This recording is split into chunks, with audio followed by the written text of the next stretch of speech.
Excellent connection, chat. Excellent connection. You know what? That first thing that didn't happen, chat. That first. I think it's because I had like too many tabs open, but yeah, we're back. Don't worry about it. I think that the chat kind of fucked it up a little bit, but you know what? That never happened. Yeah, that never happened, chat. That just forget what you saw. That never happened. Let me put the chat right there. This was like the one thing I did not want for it to do, because like if you guys leave like a long message, I probably won't be able to like fully see it. I think, or I think I could do like a full screen. Hold up. Yeah, I think we'll be good right there. Anyways, chat. Let's see. Let's see if like the live chat is working. Hold up. Oh, didn't let me do that.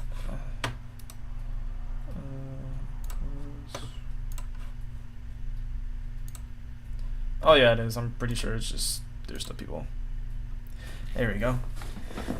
I think what happened was just like I think I had too many tabs open, or like something happened. Oh, do you guys like the shirt, by the way? Pretty cool. I got the hat. Anyways, guys, I have no idea how long the stream is gonna go on for, because like you know how copyright is. Even if I just play one song, I think what happened with I was reacting to like one of Verbal Ace's videos back in the day. I think it was like 2 years ago. Whenever I still did TBB content, and then I was just like I reacted to my video that I made of his video, like the covers I used to do, and that got my stream taken down. So I don't know how long this stream is going to be out, like lasting for, but we're gonna go as long as we can. Pause. Anyway. Holy shit, dude! I'm very excited for this, because the thing is, like, I demand a new shitcast. Well, okay, I need to give you guys an explanation about the shitcast. All right. Truth is, I've just been busy. Even whenever it comes to like Discord calls, Discord VCs with my friends or whatever, I haven't been able to like sit everybody down in the group, because Luke works on the weekends, Ruben works on the weekends. Moxie works like pretty much every day, and then the weekends he just kind of wants to chill. And then Stoop is always down for that kind of stuff, like the shit cast, but then like he will kind of like back down or like won't do that. And then Foxy and Sora, they never like they're never active in the group chat. And Hydro, like I don't know, sometimes Hydro will be down to do it. No, it's just a joke. It's just with the shit. No, thank you, man. I appreciate it. But the thing is, just like we just don't have time. I think the last shit cast was like almost like a month or 2 months ago. But one of these days we're gonna like come back with the shit cast again. But it's just it's kind of hard, and especially with me, because I've been busier with work, especially since the school semester started for me. I think I have like a month left of school left, because the one class that I'm taking this semester is like an 8-week class. So it's like it goes by really fast, and I think I have like an assignment due today, but like I'll finish it later today. It's no big deal. Anyways, this is Amalee'S new album. If you've never heard of Amelie before, she is a super talented actress, a super talented, well, I'd say voice actor. She's not really much of an actress. She doesn't really act like that, but shut the fuck up. She's a voice actress, she's a VTuber, she sings, she does English covers of anime openings and anime EDs, and yeah, she made an original album, I think a year ago. She made an original album a year ago, and it was like one of the best albums I ever heard, despite the fact that there was only like 8 songs on it. So the fact that like she has like a full album right here, like 15 songs, like holy shit, bro. We're gonna be here for a while.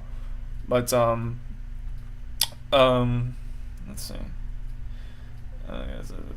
I'm trying to read the chat right now because like I want to listen to this already.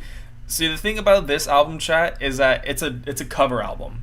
It's like it's a Naruto cover album. I've never seen Naruto, so hopefully like the songs that we listen to on here are fucking bangers. I think the only Naruto song that I know is like the main theme, which is obviously track 1 that we're gonna get into. So I'm not gonna waste any more time. I'm just gonna listen to this, honestly. If it'll fucking play, holy shit.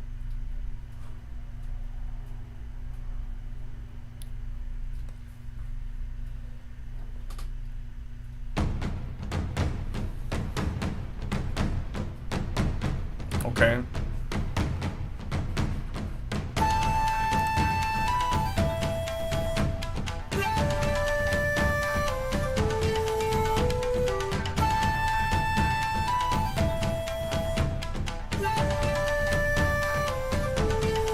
I think it's just an instrumental, chat. I think it's only like 42 seconds, so I'm not too sure.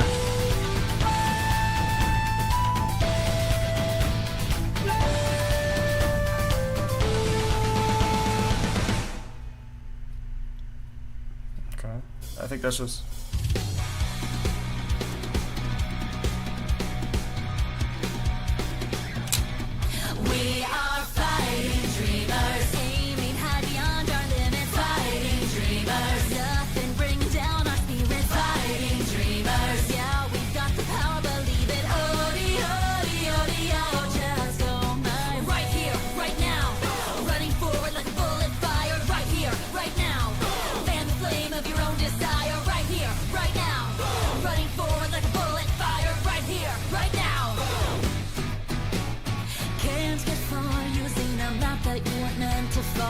We've all got different paths, so pick a road and go. Let fate guide your way, and like the crow fly away. Yeah, free your worries, you can let them all escape. Open your eyes and take a look inside your heart. The truth is clear to see, so follow my lead. Yeah, I kind of agree. I like it. It's just like I don't really know about the beat. Like it's good. Like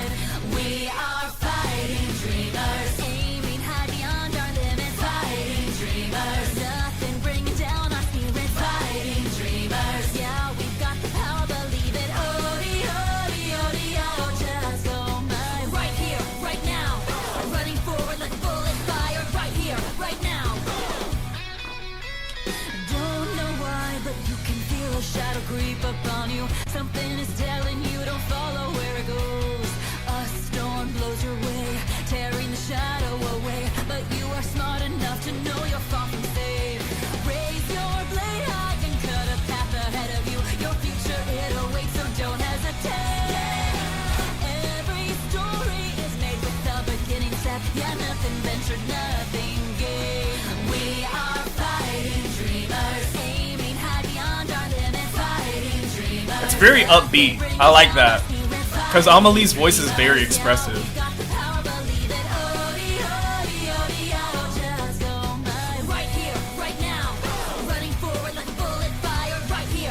Fuck you, X1. This one's for you.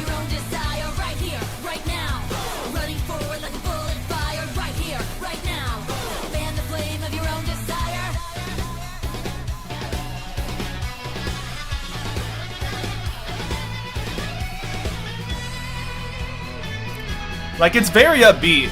I think it's kind of like the mixing that's kind of like, okay.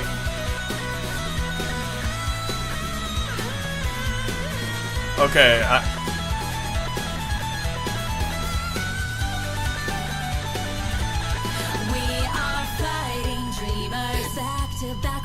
okay, that guitar solo was sick.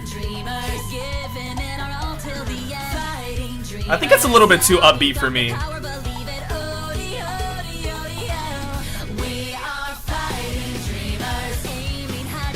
Like, it's very fast-paced, and I like fast-paced songs like this. I'm sort of like, it's good. I'm not saying it's bad, but it's good. I'm still vibing.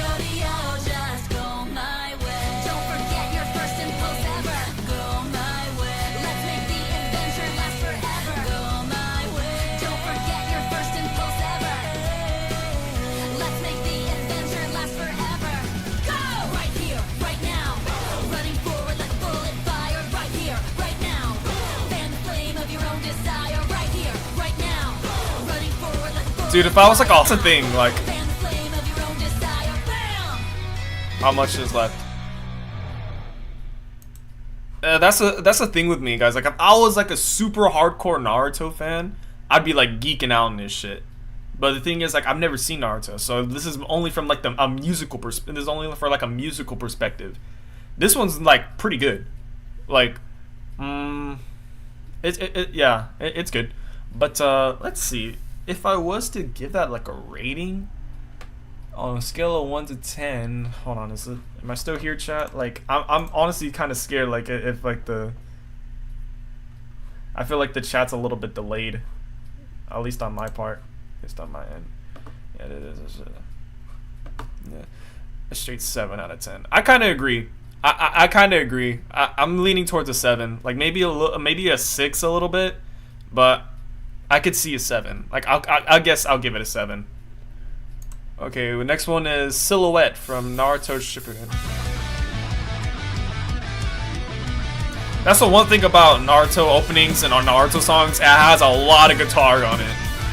I think that's the one thing I do know. Oh, this is the one I do know. This is the one I do know. Oh, I can't wait for this. Ready, set, go. We were racing to the goal line not long ago. Even though there was so much we didn't know yet, crossing that line, we saw that there would be no going back in time. Even though Oh my gosh, I love these harmonies. much we didn't know yet, we're burning and fighting under the sun. Yeah, my skin is glistening from sweat dripping down my face. As time will pass, I believe there are many things that we may forget. Everyone will become a silhouette, but why do we pretend we don't care all about the things that we hold so dear? It's so wet, it's hurting, we can laugh through the tears. Oh, this is fire. This is fucking fire. So here we go, the little things that I remember from our youth. Up above, I recall without those. It's the best one out of the 3. Homie, we still got like 12 more songs, bro.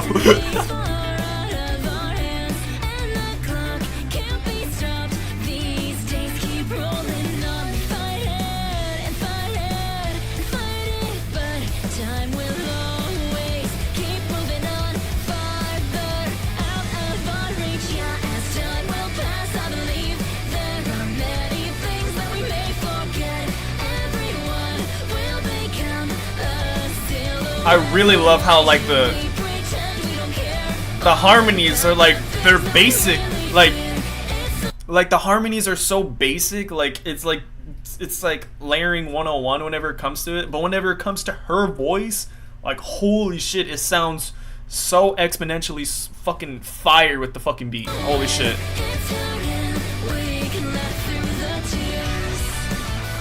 Oh, please give me that guitar solo, please.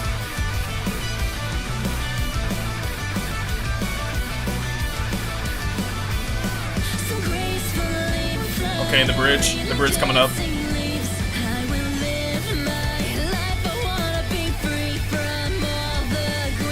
Oh, the guitar in the background, you hear that shit, bro? This shit beat dropping too.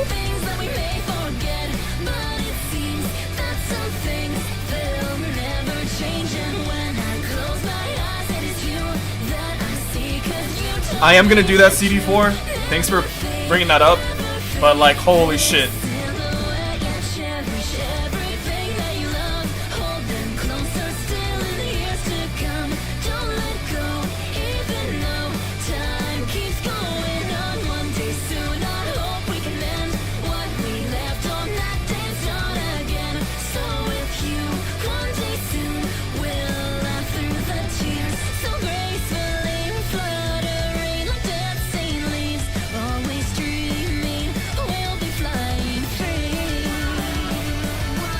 Oh, okay.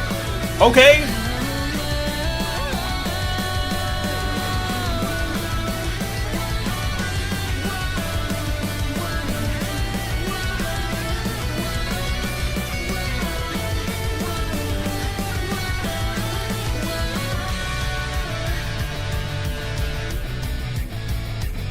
It's so catchy.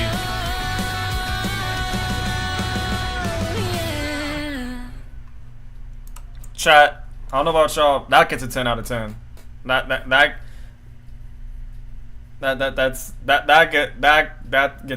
gets a 10 out of 10 for me, honestly. It's just like there's hardly like any flaws to it. That's the thing. Like whenever I was talking about it, just like the basic layering of her vocals, it's so simple, but it fits so well because it just corresponds with the beat so well. Holy shit, that was whew, damn. Okay, next one is Distance. Okay, it just came out of nowhere, shit.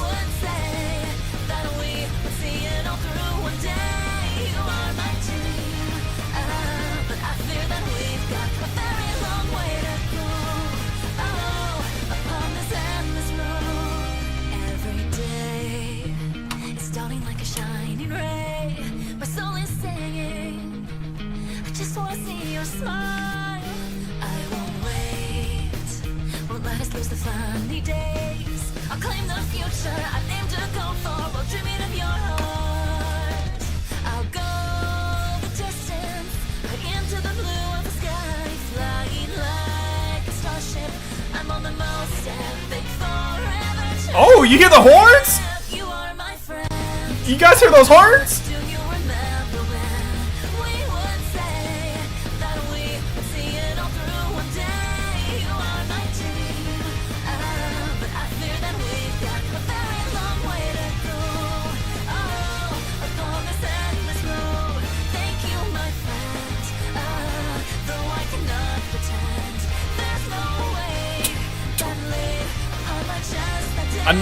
Another thing that I really like about this, like with like different with the vibe that I'm getting from this, is like the drums as well. Like the drums are kind of not simple in a sense, but they're to the point where they're kind of like you already know the melody, just like boom, boom, boom, boom, boom, boom, boom, boom, boom.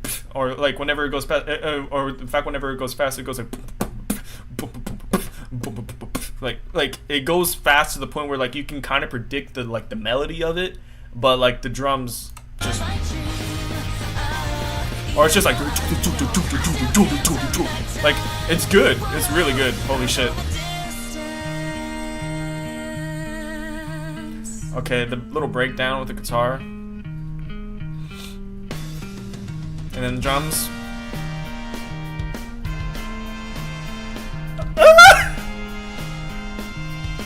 The fucking torch, holy shit! The brass, bro!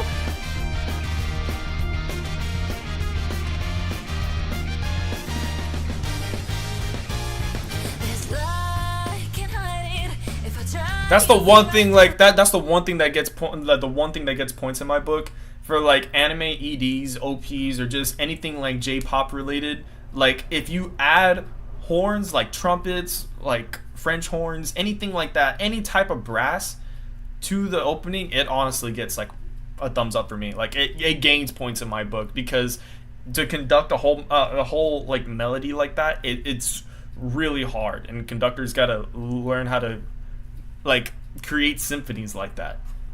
It's so good.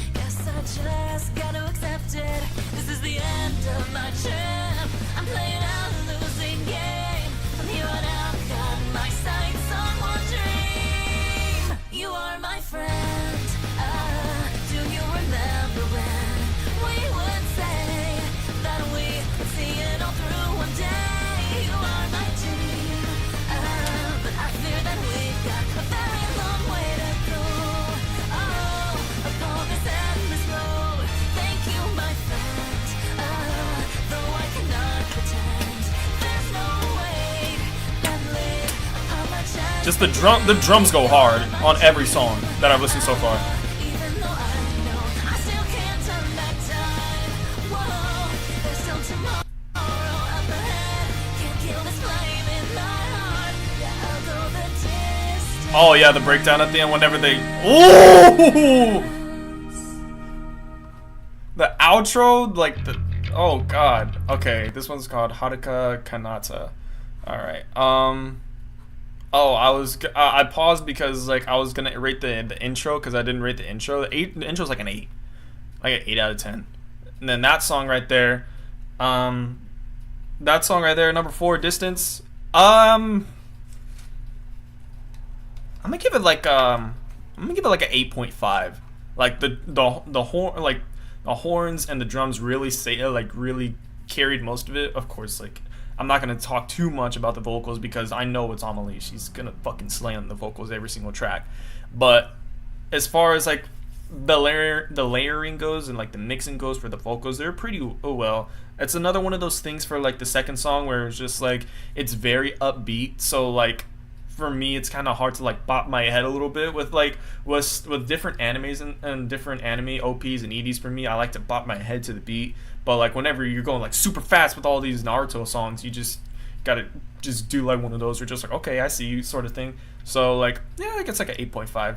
Okay, next song is Haruka Kanata.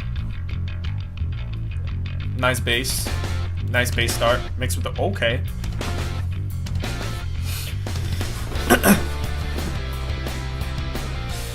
I also like the feel, like I also like that's pretty good. That's a really good start actually, because the one thing that I can give Naruto credit for is like these sort of songs sound nostalgic in a way. Like if you hear this kind of beat, you know what kind of anime you're watching, like, or you're watching a show that was like from the mid 2000s all the way to like the early 2010s. That sort of feel to it. Like if you're watching the intro or something and like you hear that certain guitar, you don't hear that in a lot of stuff, but it's that certain guitar that is like in most like emo / punk / punk pop that was like back in the day. So that's really cool. I really love the sound of those guitars.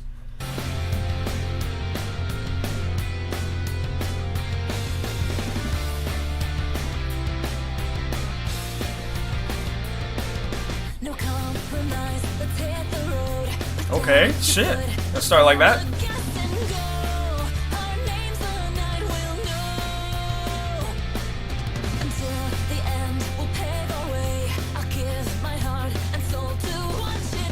Oh, okay. I love when Amelie like does those little breaks in her voice where she's aggressive. I love it.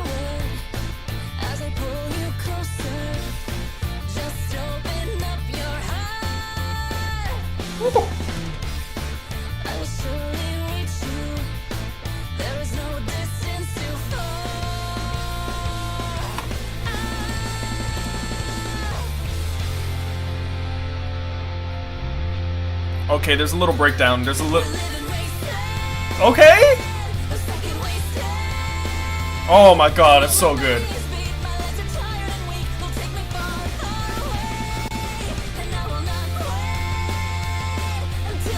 Oh, this chorus goes hard. This chorus is crazy.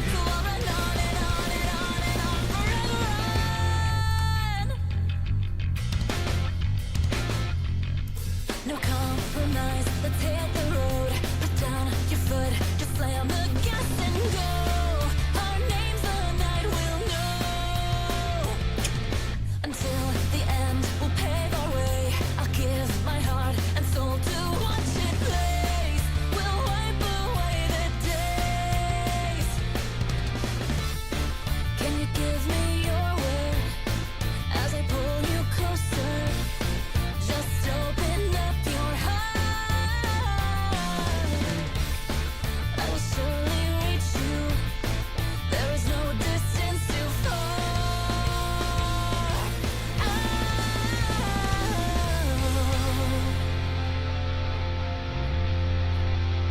Okay, a little breakdown.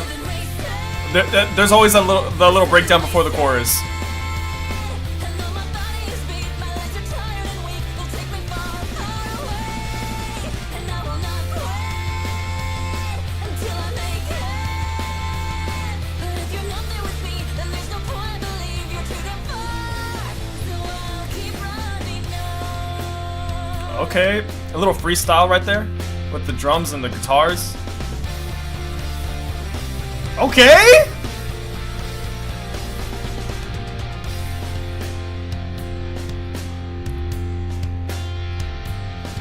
This sort of breakdown kind of reminds me of like, shit, what's the band? I can't even think of the band, but it sounds so familiar.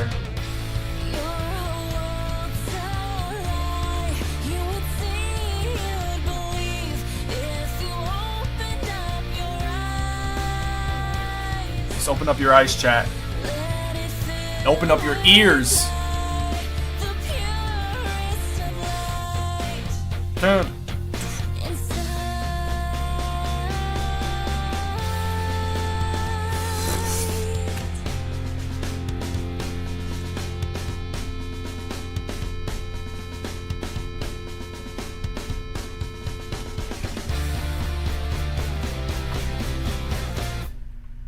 Okay. Now, shit, okay! Just jumping right next to the next song. Okay, Haruka Kanata. That was really good. I really love like the little freestyle breaks with the guitar and the drums. That one had like the most nostalgic feel that I already heard. Like I said earlier, whenever I was like in the beginning of the song, where it's just like you already know what you're already gonna see. Like just because I'm pretty sure most of these are like intros, because Naruto has like fucking how many seasons? Most of these are just like OPs, or some of them might be EDs or not. I don't know. Like Amelie barely does like hardly any EDs. I think I don't know. It's been a while since I checked out like her like all of her covers in the past. I keep up with her stuff nowadays. But as far as that feel to the song, it felt like upbeat, but it didn't feel like super fast upbeat like all the other songs. It felt upbeat to like where it was just like, because I was listening to the lyrics as well, and it's just like, although I'm tired and weak, my arms like you keep on fighting pretty much. It was like a really uplifting song. So that gets like shit, dude. That gets like a 9 for me, honestly. That's like a solid 9 right there. Probably like an 8.5 a little bit. But like I'm really biased with this feel and the sound to it. I really like that. Let's see, Diver. Oh. Let's go with Diver.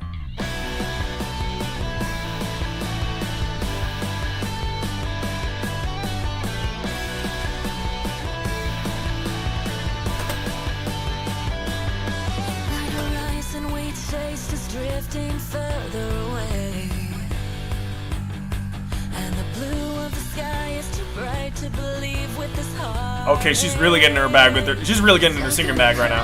Everybody around is frozen in place, and it's getting harder to breathe, but I'm diving in anyway. Oh, the piano in the background? Maybe I'd be better off letting it go and cut away this pain that is suffocating, but I know that it won't really heal me the way that I want. Oh, it's gonna drop. I already know it. Even if everybody Oh, no, it's not. It was just like a little thing that they do in the chorus. still got a light shining on me, though I've sunk so far beyond its reach. Ooh, the piano! Oh, that wasn't even the chorus, bro! Even though my lungs keep growing tighter, I'll keep descending like a deep sea diver. Ooh!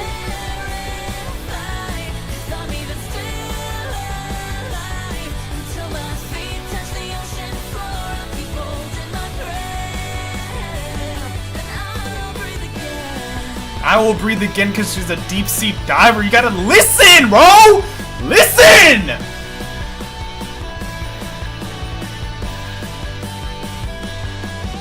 a map in my mind, keeps me tossing and turning at night. And when I'm all alone, it will show me all the things I will never find. Thought I was strong, but once again I was wrong to believe that I might.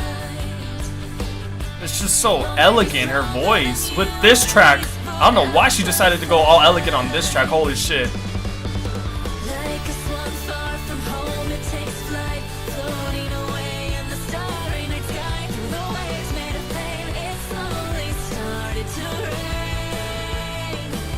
But I can never play believe and be someone I'm not. Oh, the little breakdown with the... But it's something I've always wanted. And then the drums are gonna pick back up right here. Until You hear it?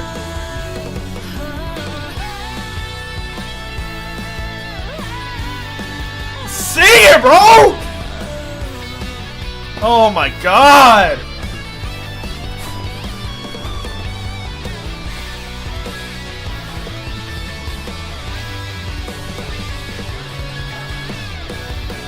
This is so good, dude. This is so good, dude. And you hear the piano too? The piano was going crazy right there. Did you hear that?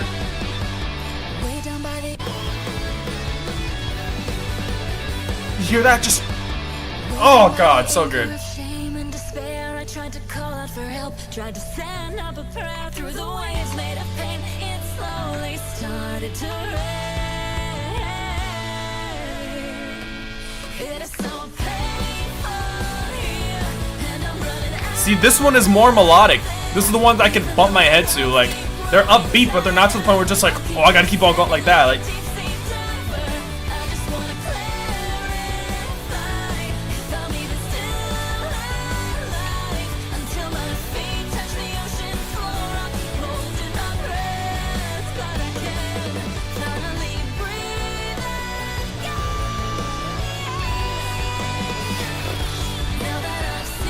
I love when she hits those high notes, bro.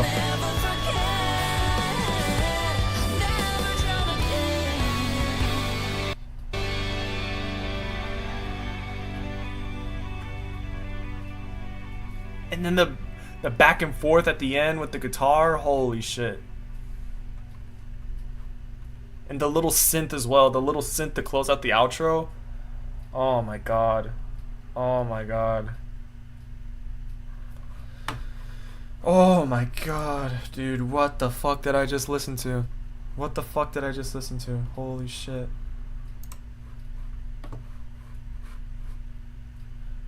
Oh my gosh. That gets a 10. That gets a 10. 10 is the highest I can go. I could go higher if I wanted to. If I could. Holy shit. That was fucking amazing. Okay, next one is Sign. I don't know if it's... I realize the screaming pain is ringing loud in my brain, but I'm going straight ahead. This sounds like an ED. Oh, never mind. Never mind. Never... Oh, the guitar! And then the background vocals as well. Hold up! Hold up, hold up, hold up, hold up, hold up. I need to... No.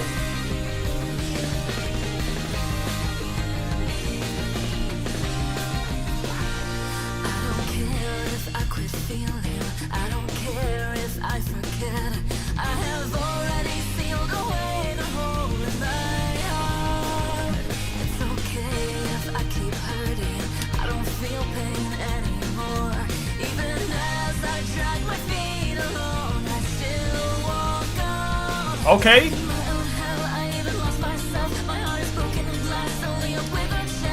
Okay.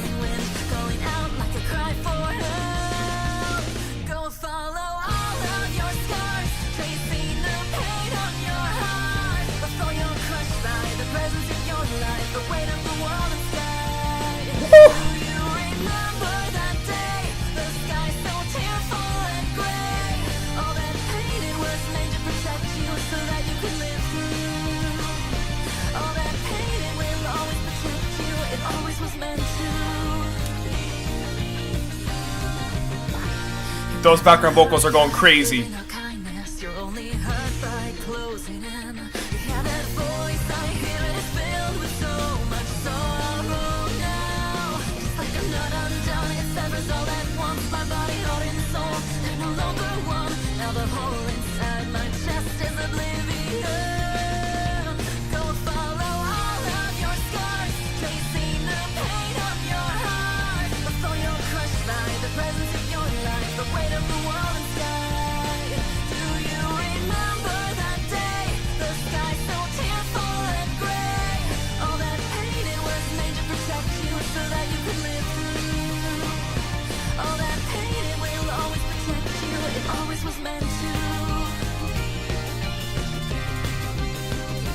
Oh my gosh, I just want to hear like the vocals, the background vocals while I'm closing my eyes. Holy shit.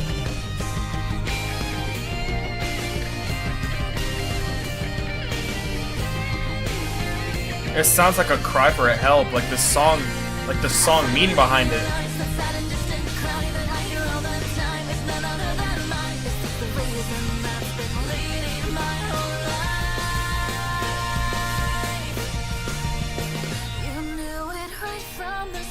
Little breakdown. You gotta have the little breakdowns like that. Little solos.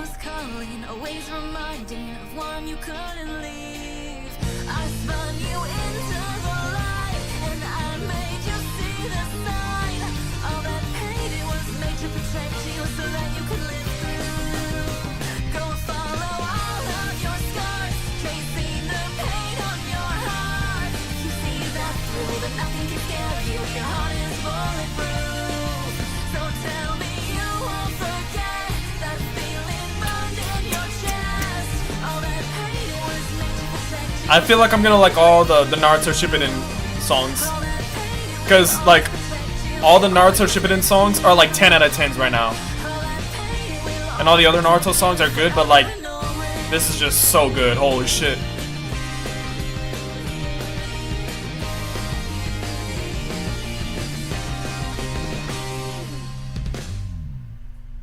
Holy shit! That's another 10. That's another fucking 10. I was gonna give it like a 9.5, but like it just doesn't deserve that. It doesn't deserve that, chat.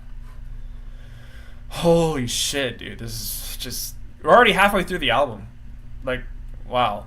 I don't even know how long it's been. I think it's already been like half an hour, something along those lines. But holy shit. Like, you guys realize, like, you guys probably don't realize this right now, but I'm putting y'all on. Like, if you've never heard of anything from Amelie before, this is like the point where you're just like, holy shit, I gotta check out her other shit. Because even though this is a cover album, she's made other covers as well. In fact, she, like I said before at the beginning of the stream, she's made original music as well, and the original music goes so fucking hard. It's just because her vibe, like her style of like music, whenever it came to the originality aspect, whenever she made like original music, it's like trap pop. She's really expressive with her vocals on like pop beats, but they're like trap pop, so they're really upbeat, but they do have that kick and snare as well, where like there's different beat drops in songs, and it's just phenomenal. So we're gonna get into Closer. All that is near us, we must know, could disappear any day, be careful. This is what I mean right here. Rise of the Monarch. An amazing album. Rise of the Monarch is just so good. All of her other albums are just cover albums, like they're like, or like EPs and stuff, but this is like her only original form of music. I just love the style of all of these, like obviously they're covers, but like the guitars of each and every song are just go so hard. You could reminisce, you could recall the very last time you felt joy, or maybe you are so blessed to a point where you can't remember anything. She's a little bit more grittier with her voice in this one. I still like it though. Or she gets into her deep voice kind of bag, you know what I'm saying? Oh, the layering!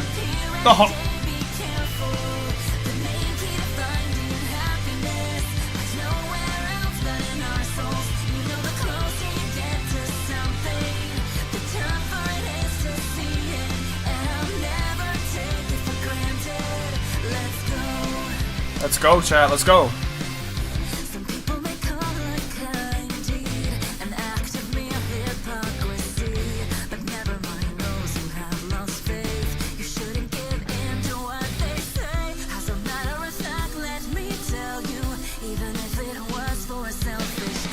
Woo! The guitars pick it right back up.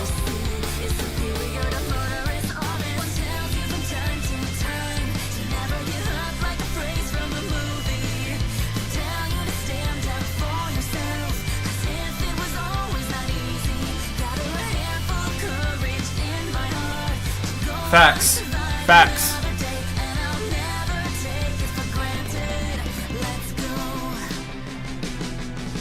Oh, okay.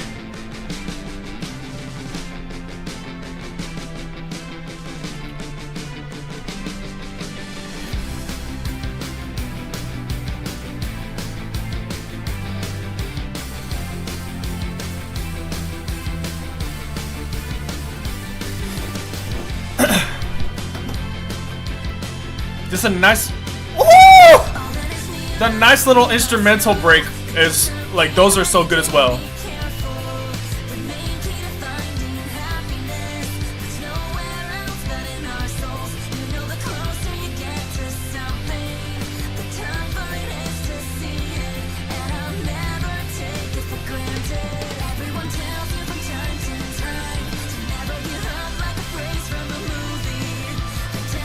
I've never played Mario Odyssey before, but like, I know what you're talking about with like the soundtrack sort of vibe.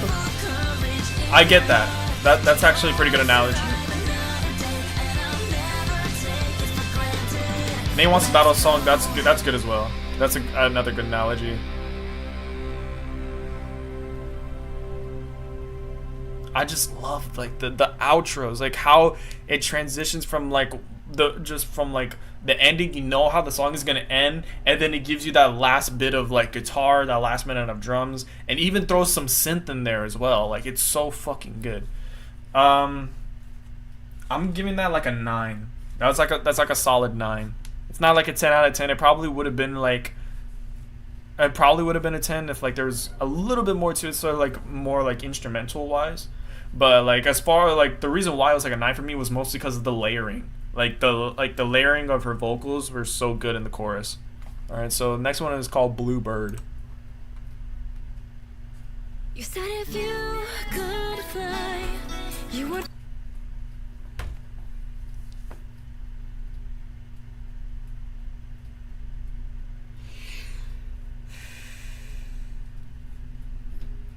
Chat, this is already a fucking 10. I just, from the beginning, did you hear that shit? Did you fucking hear that shit? This is gonna be so fucking good. I already know this is gonna be so fucking good. Like, the beginning sounded like the beginning of Your Lie in April. Like, if you've ever heard the Your Lie in April OP, it is like the do do do do do do do do do do, like that. If you ever heard that OP, it might sound familiar, but just like the beginning, it sounded so familiar. It sounded so similar to it, but holy shit. You said if you could fly, you would fly far, far into the sky. So all you'd ever know is the blue sky up above. Oh my god, yes. Oh my god, I'm about to fucking come.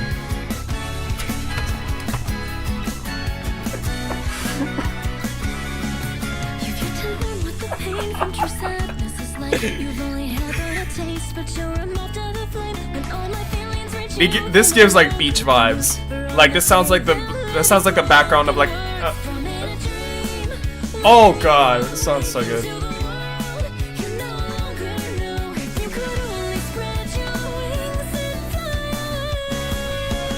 Woo!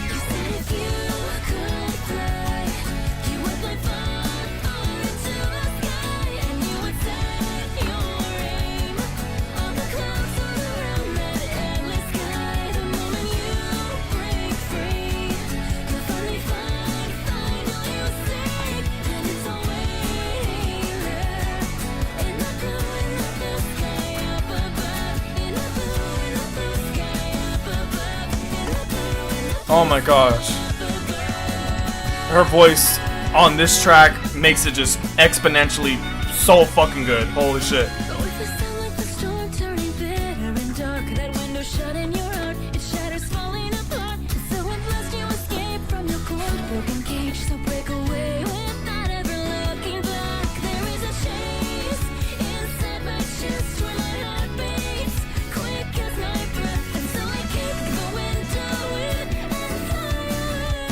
Oh my god! I love it so much! Oh my god. I told y'all, chat. All the Naruto Shippuden songs, I'm gonna love. Because just like the feel of every single one that I've heard is just, it sounds, there's like a little bit of a nostalgic feel to it with the instrumentals, but the vocals are what carry the fucking most. Like, oh my god, holy shit.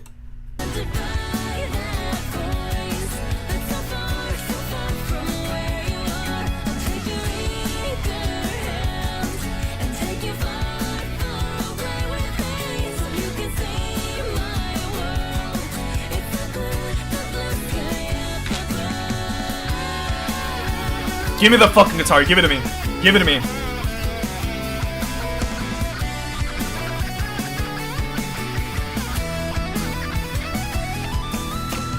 It's okay to fail. Yeah, it's okay to fall. What really counts, what only counts, is if you pull yourself back up. If you could fly, you would fly far, far into the sky, and you would set your Oh my god. Just like the feel of it makes you feel good.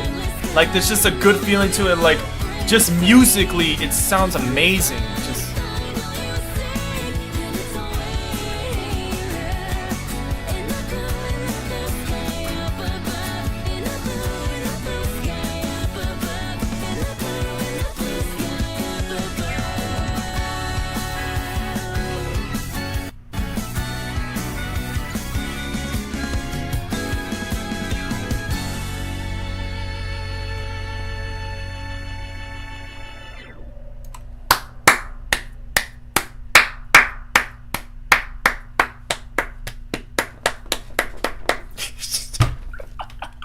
that's an 11. That's a fucking 11, chat. I don't care. We're moving on to the next song. Lovers. Like a child, you keep on crying, but the tears fall without holding back. I decide that it's there, although it's unclear why. I gaze upon way into the sun. Oh, shit, okay. Those little falsettos that she holds are so good. It's just, woo.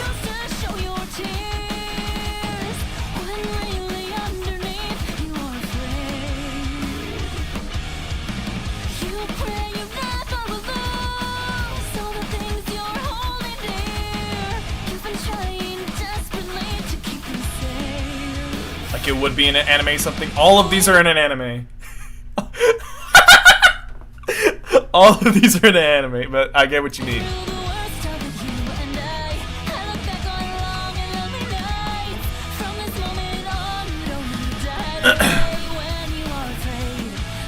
How do I? What was it?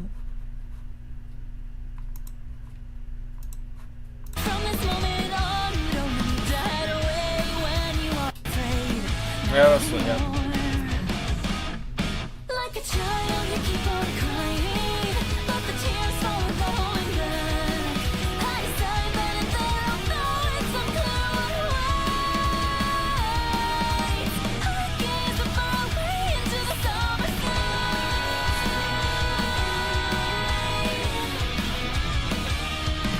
I willingly fell for the rules with the words I long to hear.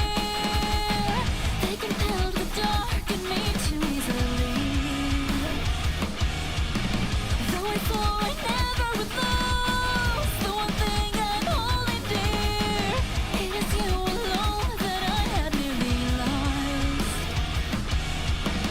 Always scared of believing in anything. I forgot what it felt like to cry. From this moment on, the wind is right by our side. It's holding us up high, so we can climb.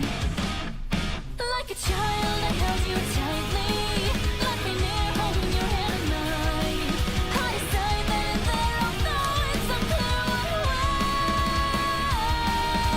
We gaze up and fade into the summer sky. We gaze up and face into the summer sky. Damn, okay. Fuck you, Bao. This one's for you. In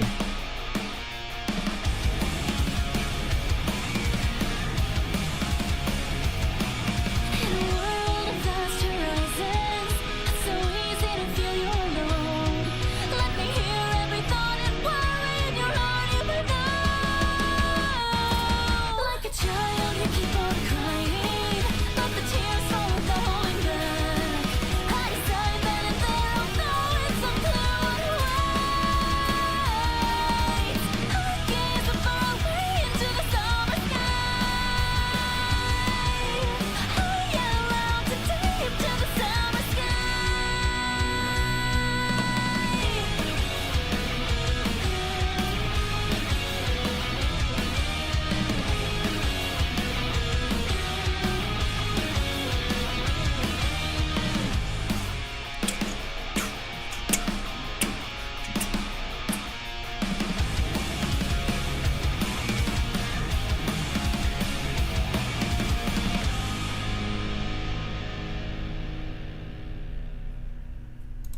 Alright, chat. That was pretty good. The really like the high pitch, like the not the high pitch, it's like the high vocals, like so fucking good. I love how she can like they're like she like her range just goes just from anywhere. Because probably it's just that I don't really know much about like choir, so I don't really know what like tone range she is. Like Kiko probably knows, but like holy shit, like oh my god, it's just Jesus Christ. What are y'all saying in the live chat? What are y'all saying?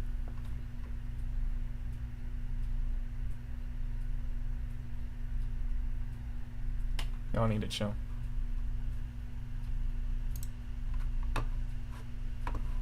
You need to chill. I get an 8.5. I get 8 point, like, yeah, an 8.5. Sayonara Memory. Is this like an, it sounds like an ED title. I close my eyes again, but will this be the end? Your silhouette it forces me to lose all my breath. Goodbye then, goodbye then, goodbye then. Sayonara memory. I close my eyes again.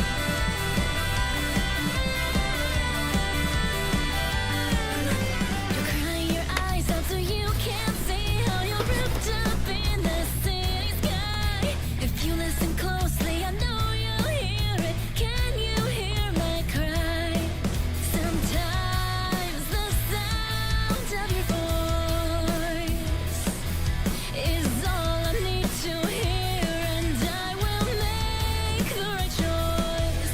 When times are hard and you're on guard once more, look at the sky. It'll be embracing you. Won't you come my way? Once more, just come my way. Ooh! I won't tell a lie. Hold up, the chorus is gonna go hard. You hear the like the synth in the background, like doo doo doo doo doo doo doo doo doo doo doo doo. Oh god.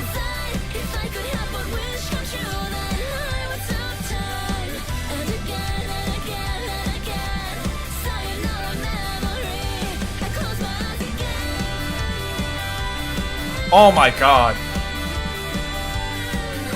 Do you recall the way we'd both laugh on and on as we walk so close? Both under one umbrella, too small, but we didn't mind. The sky above crying tears, and I can hear you through the storm. It's like you're not there, but I'll be strong. I'll carry on and look up to the sky. So please watch over me. Just carry me away. Once more, just call my name. No, I won't tell a lie. I want you to stay with me. Goodbye then, goodbye then, goodbye. Chat. Sayonara memory. I think this is the part where I gotta go. This is the part where I gotta start watching Naruto. Cause holy shit, if they have songs like these in like every single season, I gotta watch it. I gotta watch it. So swear you'll never hide this love you have inside. If I could have one wish come true, then I would stop time. And again and again and again. Sayonara memory. I close my eyes again. Oh! Oh! The vocal just back and forth.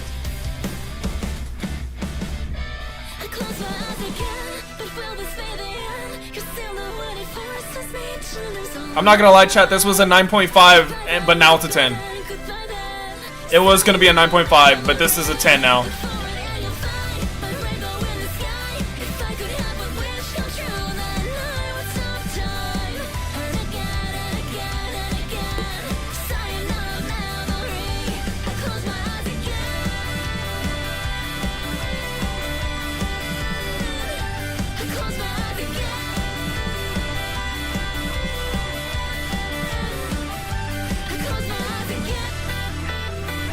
Oh!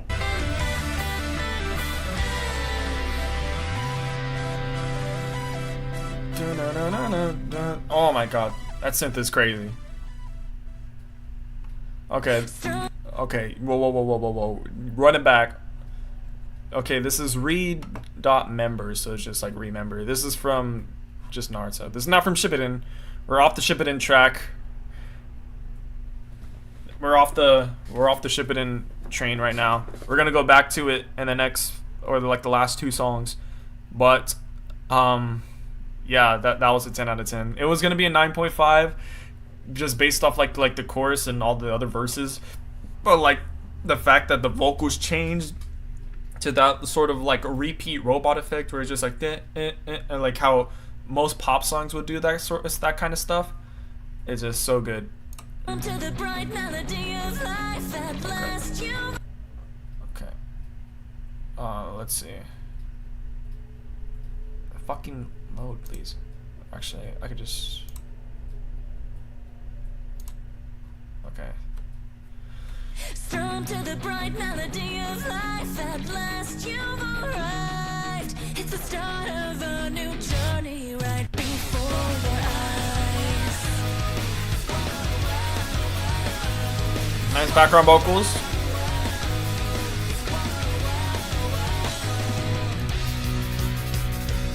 We grow and change like the seasons come and go. Realize our strength as we age, the more we know. We live every day like it's leading the way to our goals. But when it comes to the love we left behind, our hearts are young in this endless flow of time. We've even forgotten how we can forget in this life. Back then my world was crumbling, and it was so lonely. But then you turned Give me the chorus. Give it to me. and said, "You're not alone," and open your soul and away we go. All love the love you hold, set it free and you will see your tears, they change destiny. And if the beats of your heart echo through the dark, they'll come to where you are, following this path of pain that marks us like a star.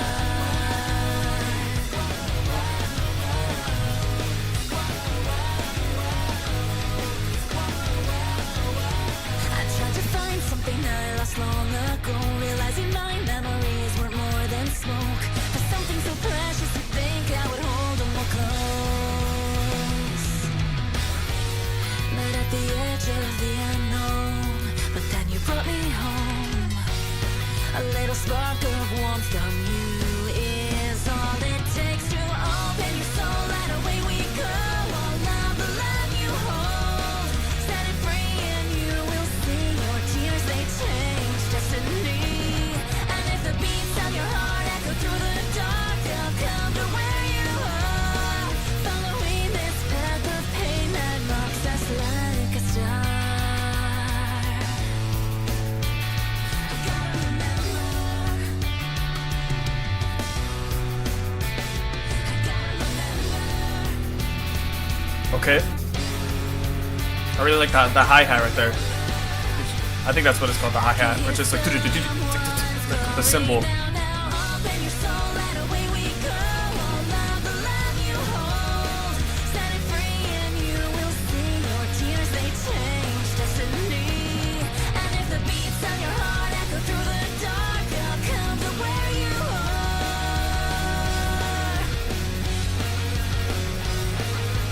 Whoa, strum to the bright melody of life at last you've arrived. It's the start of a new journey right before your eyes.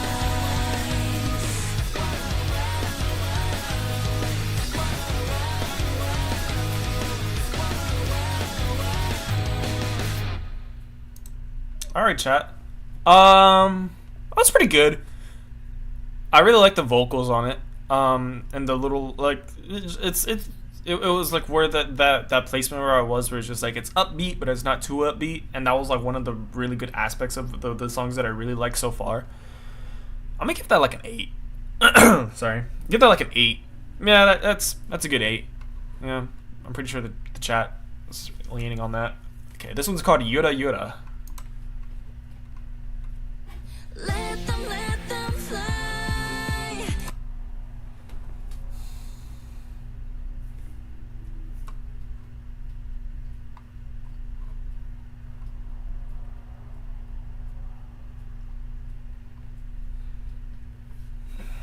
This is gonna go crazy. This is gonna go crazy. Let them fly. Let my feelings fly to you. So I'm just gonna listen. I'm just gonna listen.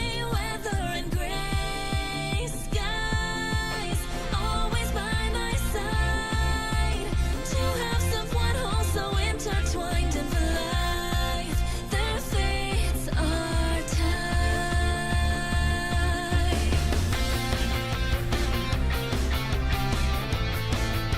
Yo, Dangus, thanks for the $10, man. I didn't ask. I'm kidding. Thank you, for real. I like that video you made of me. That was funny. Within my reach, but now there's a void. Chat. Oh my god, chat. You like this is one of those songs where you like you feel like you're in a dark room or like you're in like a reverb-ish kind of room and you just have to listen. You just have to listen. Like you can obviously hear the reverb on her voice where it's just like it echoes throughout it. You just gotta listen. It's one of those where, but it's just one of those where just like the echoes just like.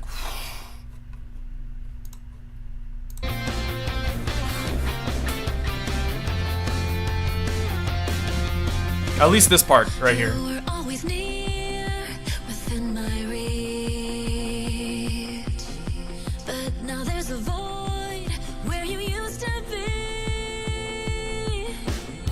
I can still recall how easily you left and said goodbye. It still hurts, I won't lie. I love that run.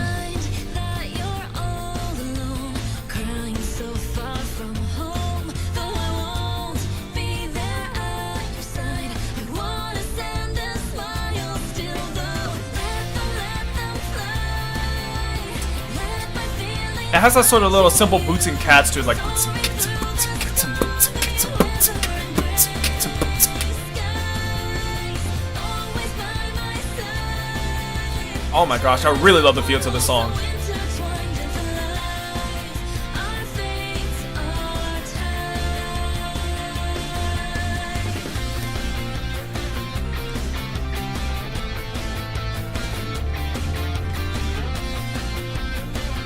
It's slower than the. Oh, most definitely the 8-bits would go crazy. But like this one is way more slower, and I love that. Like the slower pace songs. We never heard like every single song so far has just been like super fast paced. This one is like the most simple out of the drums and the most simple out of like just instrumental wise. Like I think Silhouette was like the most simple whenever it came to like her vocals, but like with this it's just like simple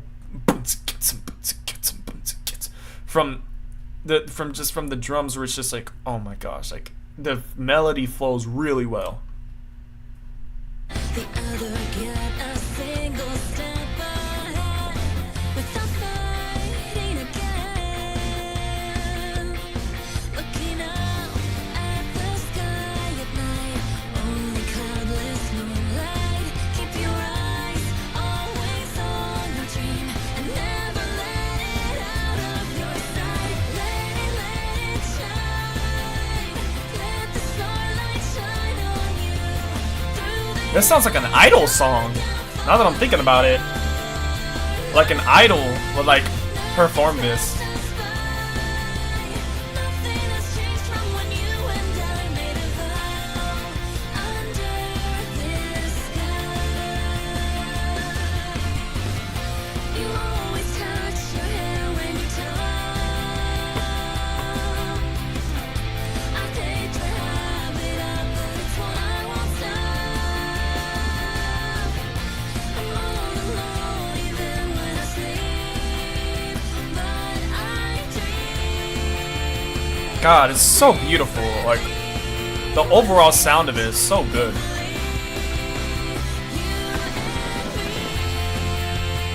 This is the longest track as well, and it doesn't feel dragged out because this is the longest track and it's like the slowest. It's really good. Holy shit.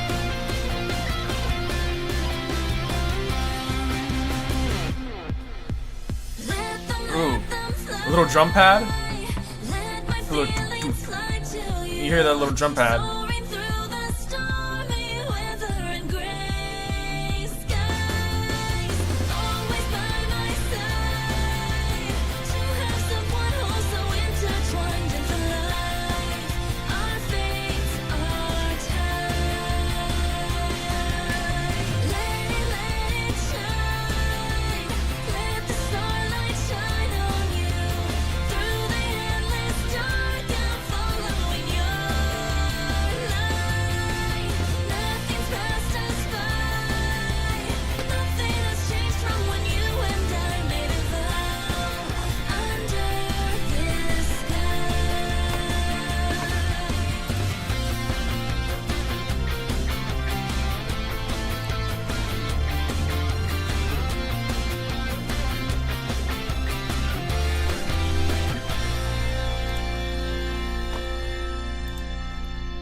Chad, I like that one a lot. I like that one a lot. That one gets a 9.5. Not 10, but it gets a 9.5. It's just, the instrumental was just so simple, but her vocals were the ones that were actually like top tier. Cause like she focuses so much on the layering and the lyrics on this one, since it's such a much longer track, that it's just, it flows so beautifully. It's so good. Sha-la-la, I know that one day I'll obtain what I'm reaching out for. This fleeting heart, I'll set it ablaze and light the darkness with a flame.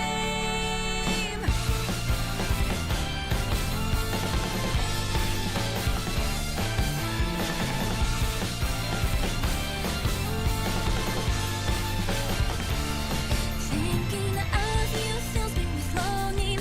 How I miss you, my tears are falling. And like the fireflies in the summer, I fade away right into the flames. How Okay. could you leave me alone with only a silent kiss from your burning lips? And with the scorch on my heart, I watch you not and depart. The light within me flickers and sways. I fear it may fade away. Sha-la-la, I know that one day I'll obtain what I'm reaching out for. This fleeting heart, I'll set it ablaze and light the darkness with the flame. Sha-la-la, my dear beloved, do you see it? So tell me you do. Up in the sky, shining like my Yeah, like for real. Like she's 30, chat. Like she's 30. And like, it's crazy. There you go. Just like that. She's been doing this, like she's been on, like, she's been on YouTube doing covers for a very long time. And she's been doing voice acting in anime for a very long time as well.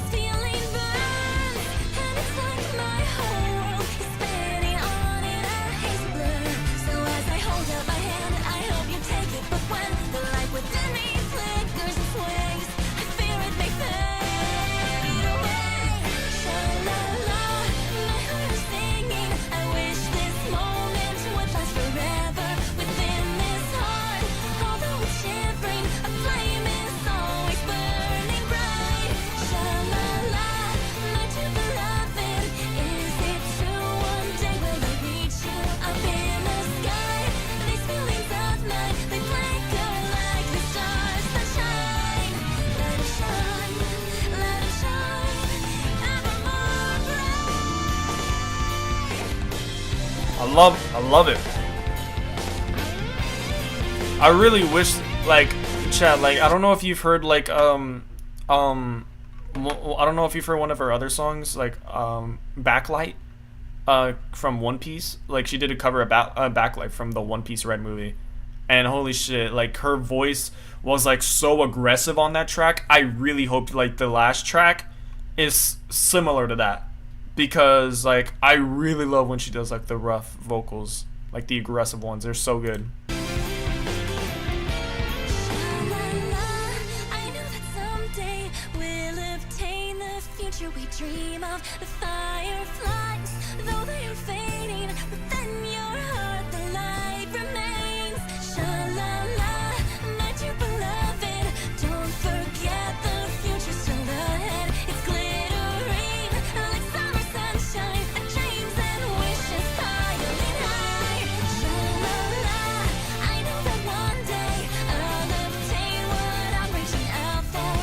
chat. I'm gonna be honest. I think this one's like an 8. It's like an 8 for me. It's still pretty good.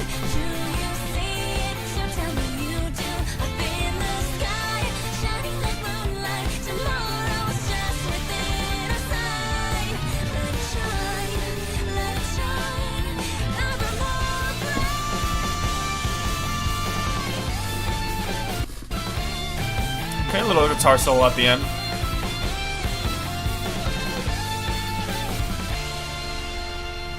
That was nice. That was nice. Like I said, that's one's an 8. This one's not even Sun and Rain can defeat me.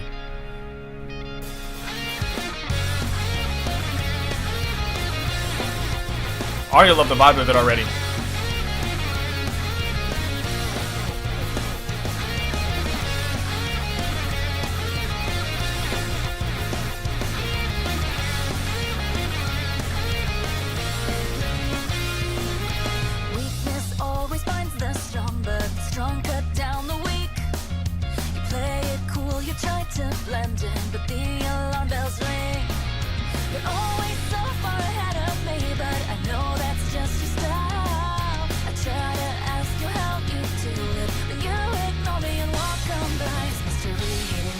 No one can solve it. Trembling to be free, I can hear it call. I'll unravel this whole labyrinth myself.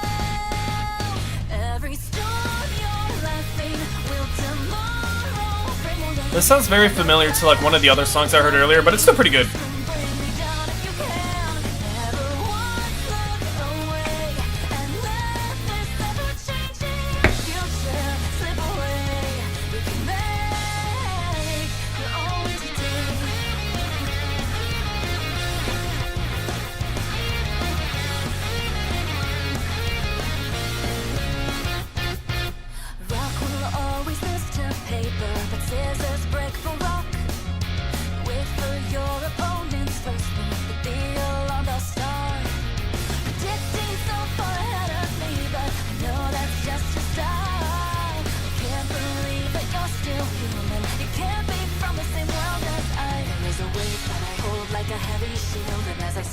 Ooh, a little breakdown. I like this.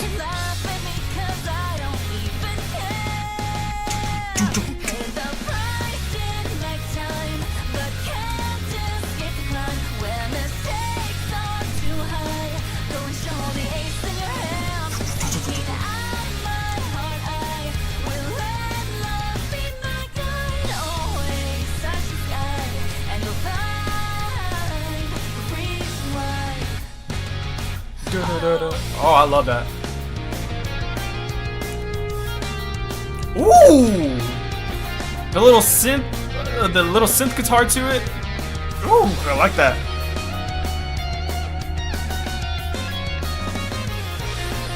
Ooh, I love this. Oh, and the drums picking back up. Ooh.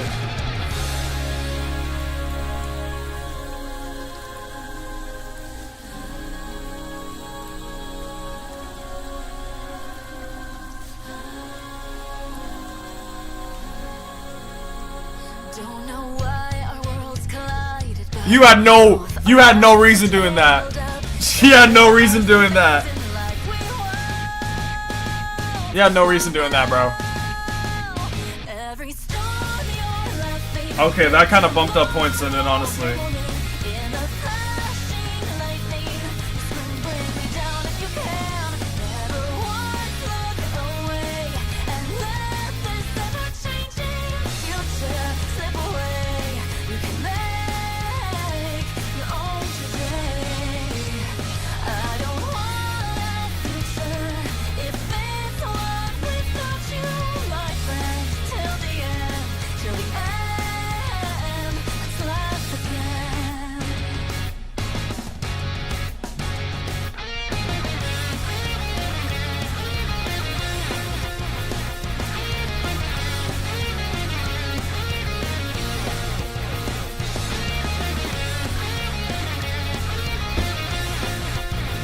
I think she mostly just like pop, honestly.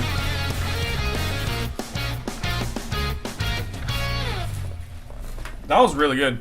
I was just gonna give it like an 8 because I wasn't really feeling it that much.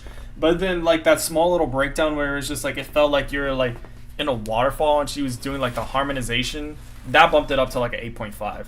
Like that one was kind of like saved it a little bit. Because the thing about this track is like it sounded a little bit familiar, or like it sounded a little bit similar to the one she did like on a track before. But yeah, all right, chat. That was the Naruto album. Holy shit, that was really good. Holy shit. I'm doing something right now. Plus.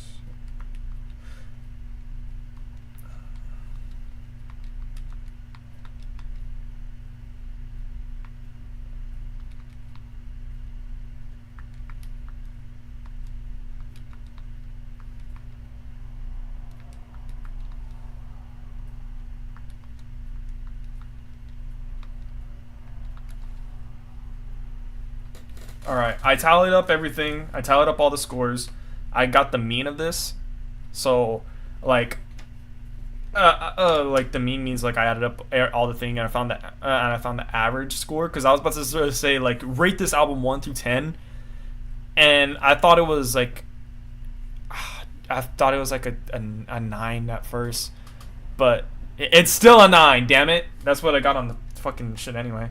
That album was fucking great. There were like 2 songs, or like no, there was like a couple of songs where like I think it was like the very first song, because like the intro was good. Like I gave the intro like an 8, just musicality wise, it was really good. But then the Fighting Dreamers, this one really wasn't for me.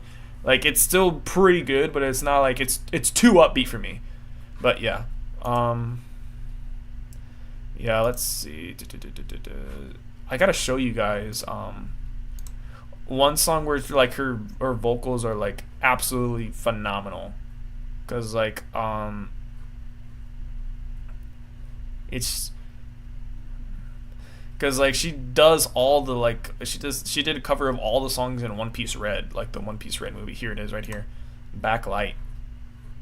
Holy shit, like this is the one where she like exponentially like her vocals were so good on this one. I gotta skip to the good parts.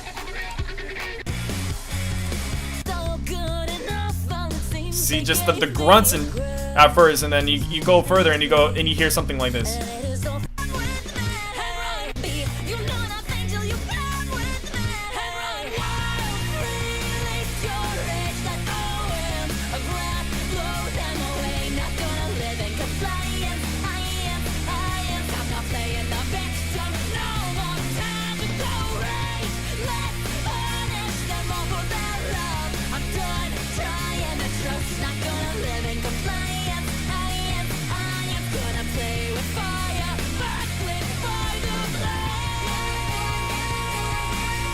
That's so good, dude. Holy shit.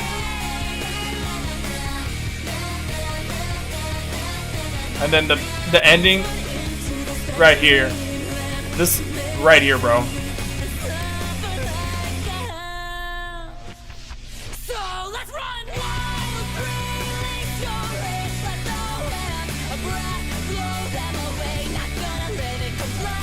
Yeah. It's so powerful, especially like considering the fact like during the One Piece movie, like that like it was like a whole action sequence. I've never like I only saw that one clip that includes the song, but it was just like a whole action sequence where it's just like there's fucking fighting left and right and just like holy shit, she's singing along with the action. It's just so fucking good.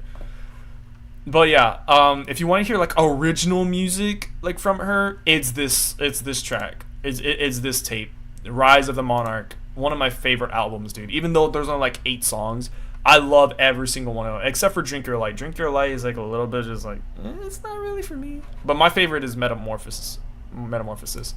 Like, just like the feel of it is like a trap pop. See, just from the first like, just from like the first shit, like, just insane. Where's the chorus? I love the chorus so much.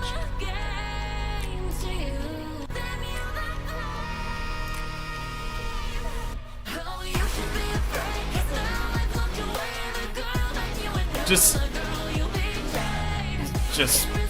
insane, bro.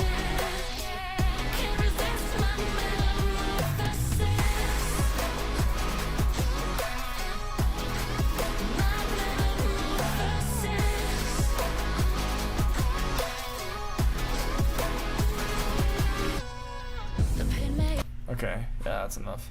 Anyways, chat. Yeah, that was the album reaction. That was, whew, that was quite a journey. I think I've been streaming for about an hour and a half. I do want to react to one more thing. It's not music, it's like a YouTube video. I kind of want to react to that on stream because I said that I was going to react to it on stream. But I don't know if y'all would be down for that. I don't know if like you guys gotta go anywhere, if like anything, because I'm pretty much set for like the rest of the day. Hold on, I gotta check something real quick. But yeah, just leave what you guys thought in the chat.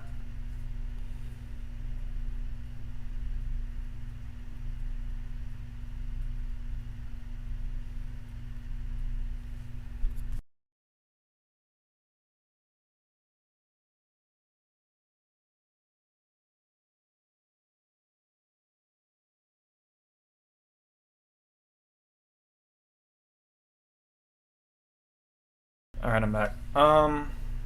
Okay. So, what are y'all saying in the chat? Y'all haven't said anything. That's alright. I don't even know how many people are watching right now. Let me check. Doesn't matter. As long as we got the shit out of the way. That's all I really care about. But, yeah, that's pretty good. You know what, chat? I'm just gonna react to it. I've been wanting to react to this for the longest time. I haven't seen this video. I've been holding off on this video for the longest time because I really want to see what chat really thinks about it. But we're gonna get right into it, chat. Okay, so despite what despite what's going on right now, I'm gonna look at this at a broader perspective. I'm gonna look at this. This is a video recording, okay. So for this ranking, I decided to take. I'm deciding to keep an open mind about this. I know a certain somebody has been like really on my side, not on my side, where they're just like whenever it comes to this sort of thing with the rankings. But yeah. Hold on, chat. So, let's see. Is it? I gotta refresh it. But this, despite what this guy is doing right now, I'm not really gonna look at the creator of this ranking. I'm gonna look more at just like the content, because as the content, like I don't know if you know this or not, but like it with the creator, I'm sort of like no, but with like the content wise, I've never really had a problem with his content. I've honestly really enjoyed his content, so there's like really no bad blood whenever it comes to like content wise. So I'm actually really, I whenever this first dropped, I really wanted to check it out, but I was just like, you know what, I want to react to it on stream. That way I know what he's doing and know what his opinions are, because he's all about opinions. So let's check this out. So for this ranking, he is a good creator. You know what, that is a fair standpoint, and he's crediting Schaeferless, and I've been subscribed to Schaeferless for like the longest time. Like I didn't really think that people really liked Schaeferless until like they started talking about his movie reviews, like his movie critiques. I've been a fan of Schaeferless ever since he started doing like YTPs, like YouTube poops, and that was back whenever he had like 500,000 subscribers. Now he's like up to 1 million. Actually, no, not even 500,000. It was like 100 to 200K. I remember watching him whenever he had like 200K subscribers, and to see him get this big just based off his movie analytics and his movie critiques, I'm really proud of Shave, and especially what happened earlier this year, of the accident that happened with him and like how he suffered from that. I really love Shave. He's a really cool guy.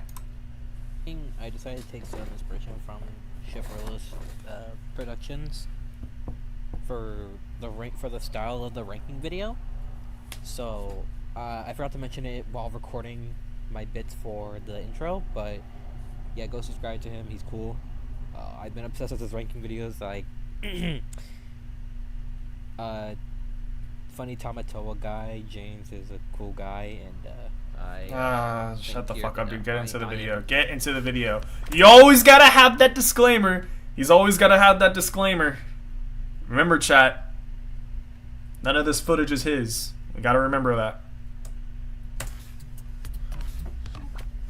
Okay, so I don't really know how to start this, besides the fact that cartoon beatbox battles is one. Alright. And I see he's going with the approach of using, I see him going to the approach where he's using piano-style beatboxes in the form of the instrumental. Just to let you know, I was the first one that did that. And just letting you know. Oh, what is this? This is Hap's ranking to every CBB performance.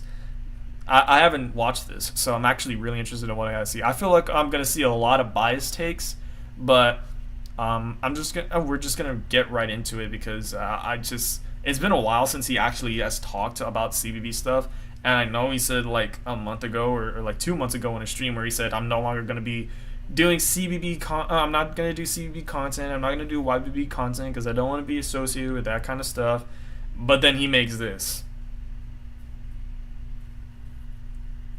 One of the most inspirational YouTube series personally for me. This is yeah, because it's everything to you. when I was trying to move on from object shows like BFDI, mostly because I just kind of grew out of it and wanted to watch something new. Which is when I stumbled upon Mario vs. Sonic, which I believe was on YouTube trending. From there, I listened to almost every single Verbal Ace solo there was, as if Verbal Ace was an actual artist on the radio. So I went grocery shopping at a Sam's Club one day and I just went, I really like these solos. What if I did what Nathaniel Bandy does? Yeah, this was his first so I did ranking. That and the video blew up. Yeah, that was. Reminds me of how you were telling everyone about what happened with the HYB iceberg. Yeah, but the person who had a problem with the HYB iceberg, he's cool with it now. Like he said, like you could re-upload the thing with the edited without the edited version. But the thing is, I don't want to re-upload it. I mean, I do, but that takes a long time, dude. I'm just too lazy to do it. It's probably because he wants to actually do it. It wasn't because of this community. I mean, that's a fair point. And then ended up that first video. I remember how he told me that about how that became like his number one reason why to make that sort of ranking. And that was really what started off the trend to like rankings, honestly. Well, at least in this community, even though he's not associated with this community anymore. But that one really like set him off because the thumbnail is so simplistic and like the video like editing wise it's not the greatest, but the thing is it has this sort of charm to it where it's just like, you know what, nobody's really done this before.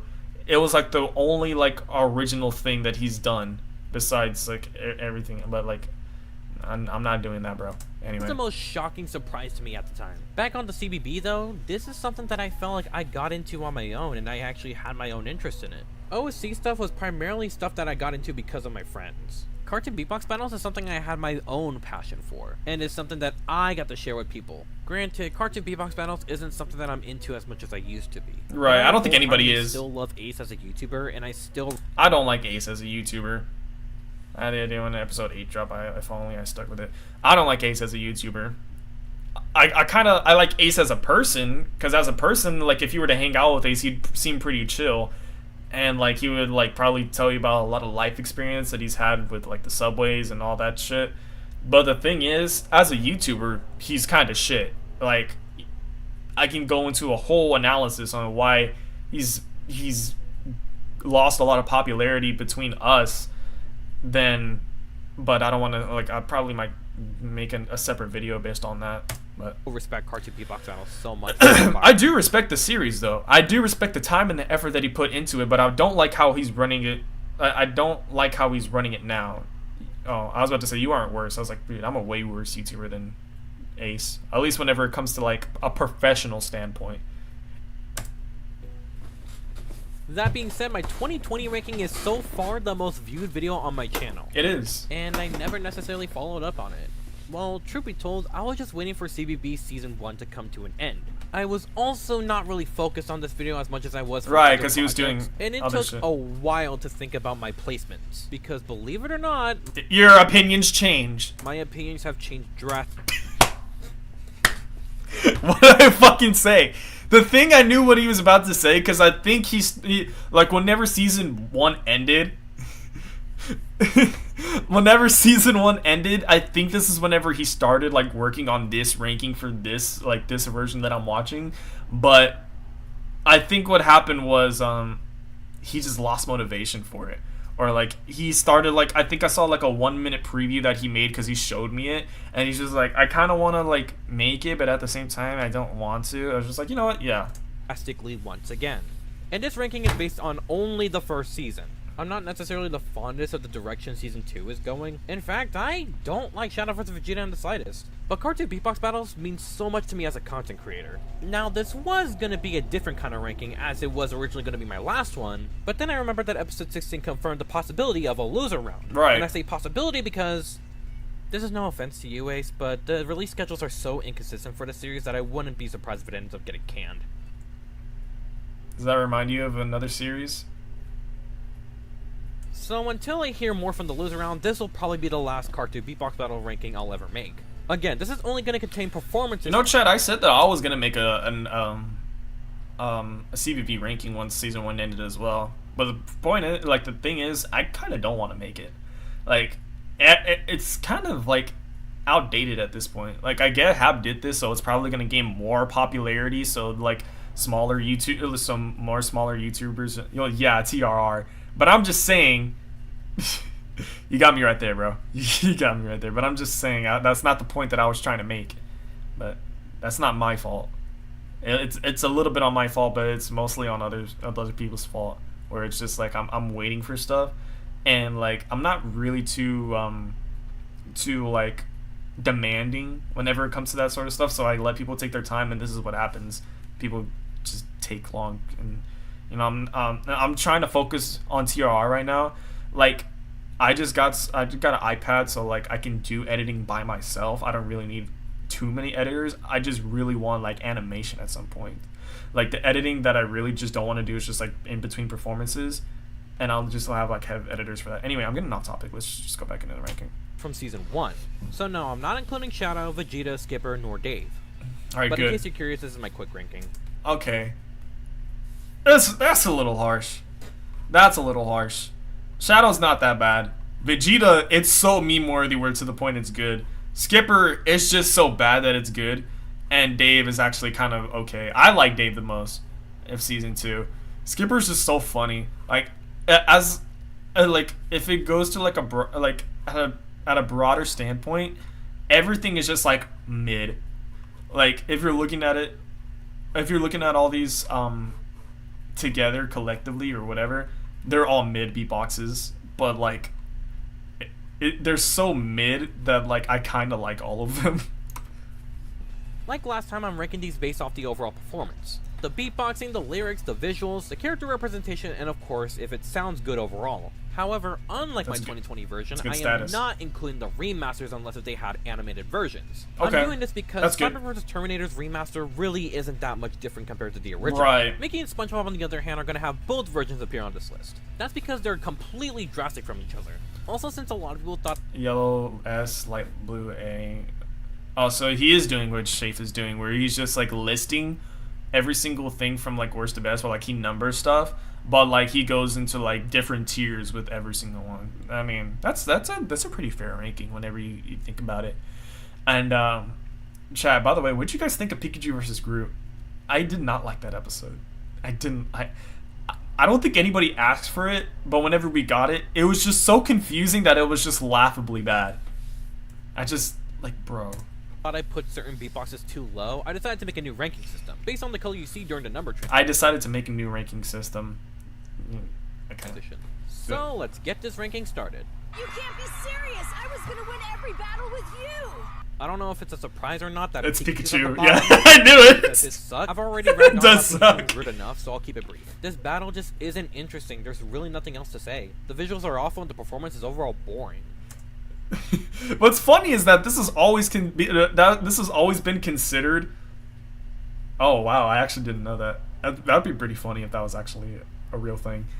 Either that or he just didn't like the color purple. But what's funny is the fact that this is actually like last place, And then like the most recent episode is probably like one of the worst episodes as well, just based off like the in-between scenes. Like based off the in-between scenes, the performances of themselves were not too bad. It's just like, it's so weird just to see both of the characters act super cutesy. That's the thing. Ace looked like he wanted to make the episode really cute, to like make Pikachu and Groot really cute, to fucking appeal to the younger audience, so that like younger people can click on his video and give him more money. That's just how it is for him. That's the reason why like his humor nowadays is just nothing but like poop jokes. And he wonders why nobody clicks on his videos. And then blames it on the YouTube algorithm, which is like in a way the algorithm's fault, but at the same time you got to think about what kind of content you're making as well. Pikachu and what audience though, you there was so much more appeal to his character. I don't know, maybe instead of Pikachu we could have gotten Detective Pikachu. No. I still wouldn't have liked it, but I think it would have been more interesting. Right. Literally the only thing I don't hate about this performance is the beatboxing. I think it's okay. It's Groot. It's Groot. It has to be Groot. On a side note, I watched the first 2 Guardians of the Galaxy movies for the first time, and good for you. They're good movies. I like them. Good for you, bro. I still hate Groot from cartoon beatbox battles. Yeah, surprise, it's not at the bottom anymore. It's still a bad performance. Literally everything I just said about Pikachu, I could say the same thing. The episode needed a remaster. Yeah, the episode did need a remaster, but the way that it was handled, it was shit. But I'm really excited to see what he's really like he puts at the bottom of this tier list, because for me, all like episodes 1 through 4 are like bottom tier. It's not until like Deadshot and Deadpool where it's just like, you know what, these are solid B's, like solid B's, high C's, you know, that kind of stuff. Thing for Groot, only I do think this fits his character a lot more, and the visuals don't look as bad as Pikachu's. It still sucks, but hey, it's better than rock bottom, I guess. Who do you work for, DreamWorks? Oh, yep, it's Mickey. Answer me. I'm like the only person on planet Earth that actually likes Mickey's first performance. I know, it's super weird, but I don't know, I just find it really charming. It's extremely weak and basic, but at the same time, I don't know, that's just kind of why I like it. It's so charming, but it is the first performance, and it's really weak compared to everything else. Right, it's not going to be the best. Isn't really that good either. I have bronchitis. Yeah, it's SpongeBob's Just next. like Mickey, I love the episode 1 charm so much that I cannot put it any lower. But this performance, yeah, I guess it's sort of a charm to it, because it's like the episode that started it all. Like this, like, did you ever, like, if you were around during like 2016 or like 2015, this is like bare bones Ace fans. Like there's like a 1% of Ace fans that actually remember this episode being released. Would you ever, like, but put yourself in that perspective, would you ever think that this was going to get, and Ace was going to get millions of followers because of it? Probably not. But I guess that's what the charm is to it, where it's just like, you know what, this kicked off something that became so big to where it brought a whole community together, and like other people who brought, like, this basically brought all of us together. So yeah, itself, for the lack of a better term, is more fun, and it fully takes advantage over SpongeBob's natural cartoon abilities. I really want to put this one higher, but I know there's better options out there. Yeah, there really I don't know is. what that says about us as Phantom Thieves. Joker's a performance that I've Joker, been yeah, I guess, upon for the past few years. as long as it's like I the like first 4 performance for episodes. beatboxing, and I think that it does fit his character really well. But the flow is really inconsistent a lot, so it happens to sound really, really weird at points. The ending is definitely the worst indicator of this. I can just hear the clickings back and forth and back and forth, and it just doesn't sound right. Joker, in my opinion, is a huge mixed bag, but I do think it's better than the others on an objective level. Well, I like to call it the Caboosey. So, I think Goofy's is okay. Like Mickey, I used to see this one constantly ranked bottom, and I certainly don't agree. The beatboxing is pretty good, and I'd argue that the visuals are just as good, if not better than Patrick's. But, in my opinion, I'm not the biggest fan of the flow. I mean, don't get me wrong, it's solid, it's not a bad flow, but I don't like Goofy doing Eminem. I'm sorry, it just doesn't sound right. Not to mention, Goofy has like 1 roast throughout the performance. Yeah, it only has 1 roast. Goofy doing Eminem. But the thing is, like, we didn't even know what, like, well, besides Moxie probably, we didn't even know what this was, what the song choice was. Like, if it had like instrumentals, it probably would sound better, but you know how that turned out with the remastered. I'm just saying, like, yeah, it's not really that good. And yes, I know Patrick has that issue too, but here's the thing. Firstly, Patrick had more to say in the beginning of his performance, while Goofy starts off with his first 4 lines, and that's it. It's kind of the whole beatbox. Yeah, that's it. And secondly, I get that. Patrick's performance is more true to his character than Goofy's is to his. I'm not saying that either of them are out of character in their performances, but Goofy's performance does have worse representation of his character in his. But even with all that, Goofy's is okay, just nothing more than that. Hiya, Georgie. Okay, I'm gonna be honest with y'all. Pennywise is my favorite character in cartoon beatbox battles. Okay, that's fair. I know, it's really weird. I know everybody was That's fair. Sonic would be my favorite because, well, Sonic the Hedgehog is my favorite character in all of fictional media. But I don't know, I just love seeing Pennywise's interactions, and his performances always blow me away. And his first performance against Joker is really no exception to that. I actually really like Pennywise's I think Pennywise is like top 3 CVB characters. Yeah, I can see it. flow here. It's really catchy to me. It's repetitive, yeah, but it's meant to be more intimidating. Something that I feel really fits Pennywise's character, in my opinion. The visuals overall look pretty nice, even if this is the old animation style, which I went on record saying that I'm not a big fan of. Although it could be a lot better in the roast department, I overall still think Pennywise has a very solid beginner's performance. Lollipops. Chainsaws. Lollipops. Chainsaws. Lollipops. You know what? We'll give them one of each. If I was ranking the original Cyborg vs. Terminator, Terminator's original would definitely be towards the bottom. I'm sorry, but without music, this performance is absolutely dreadful. Yeah, it sounds so awkward. Version, counting the remaster. Okay. It sounds fine. I think the instrumental is fantastic, and I think it really helps out with the flow. But despite that, the roasts are terrible. Right. Okay, that might be an over-exaggeration since I haven't really seen the Terminator movies, but these disses are extremely unremarkable except for the fact that he tells Cyborg that he's never going to poop again, and then he turns him into a toilet, and I don't get it. I'm also not the biggest fan of the I get the point of it, I get what it's referencing, but I don't know, it sounds a little weird, honestly. But the category with the biggest mixed bag is definitely the visuals. I think the visuals itself look good, but you can definitely tell when they cut corners. I'm not even going to be nice about this because, good lord, Cyborg's reaction shots are some of the worst things I've seen. Yeah, it's literally just like traced. Everything is just so traced from that episode, the original, bad, but it's that it's like really bad. Bag in this whole ranking. Well, you're not gonna see Mickey Mouse. Why, Dang? Because he doesn't exist. I know people like this performance, and if I say anything bad about it, I know people are going to get on me anyways, but I'm sorry I don't like Groot too. Don't get me wrong, it was so much better than her performance. Did I just say her? It was a lot better than his performance That's in fair. episode 2, but that's like comparing Arby's to something like King In-N-Out. I think Groot was robbed, definitely, but that doesn't mean I thought In-N-Out is way better than Arby's. Just saying. thought he won. But Ace I get did the best he can with Groot, but I just think Groot is a fundamentally flawed character. See, this is the type of that happens when you're dyslexic. So, as much as I appreciate what Ace did to expand upon his character, I say Groot 2 is like a mid beatbox. It's either like you love it or you hate it. And I'm sort of like in the middle as well, because like even though he doesn't say anything besides I am Groot, like musicality wise, it sounds not too bad. So like I get that. Patrick won over this though. That's honestly really shocking. I didn't think Patrick won that was going to be that high. I just think Groot was so incapable of winning that he was doomed from the start. Right. Just like what I said almost 3 years ago, yeah, comfortably and easily the worst round 2 in the series. This is the I agree. last time. The last goddamn time. Well, would you look at that? I'm surprised. Like I'm surprised. Like there's actually some choices in here where I was just like, you know what? I kind of expected him to put that there. But I honestly didn't think that he was going to put like Patrick 1 so high. Because Patrick 1, like I said, like the first 4 episodes are all like towards the bottom. And like it's for a good measure because like that's whenever Ace was first starting out on these characters. But like Mario? Really? Let me see what he has to say. Another controversial take of me saying that Mario's is just decent. Just so people don't go twisting my word again, let me reiterate. Mario's is fine. I don't think anybody did that. Or I don't think anybody did do that.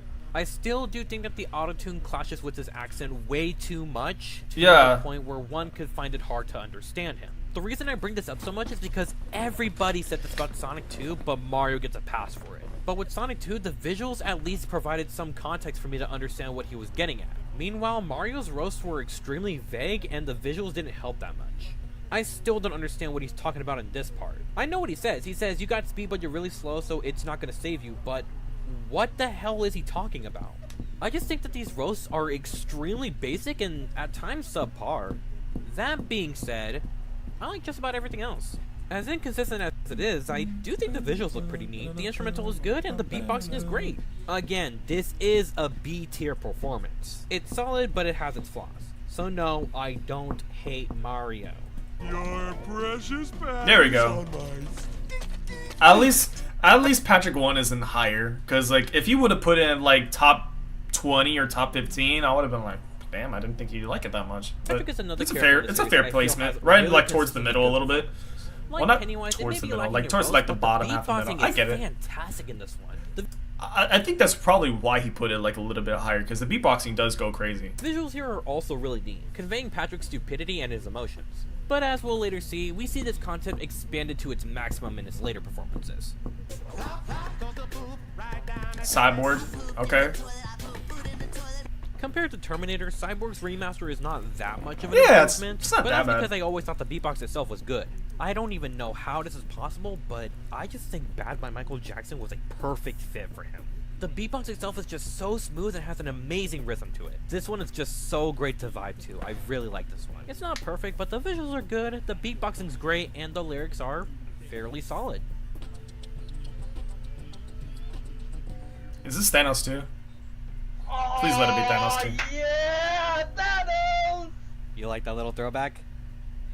Oh yeah, Thanos 2 kinda sucks. Nah, I'm joking. I think Thanos 2 is actually pretty underrated. I can see why many people were disappointed by Thanos the second round, but personally, I just found it a jam.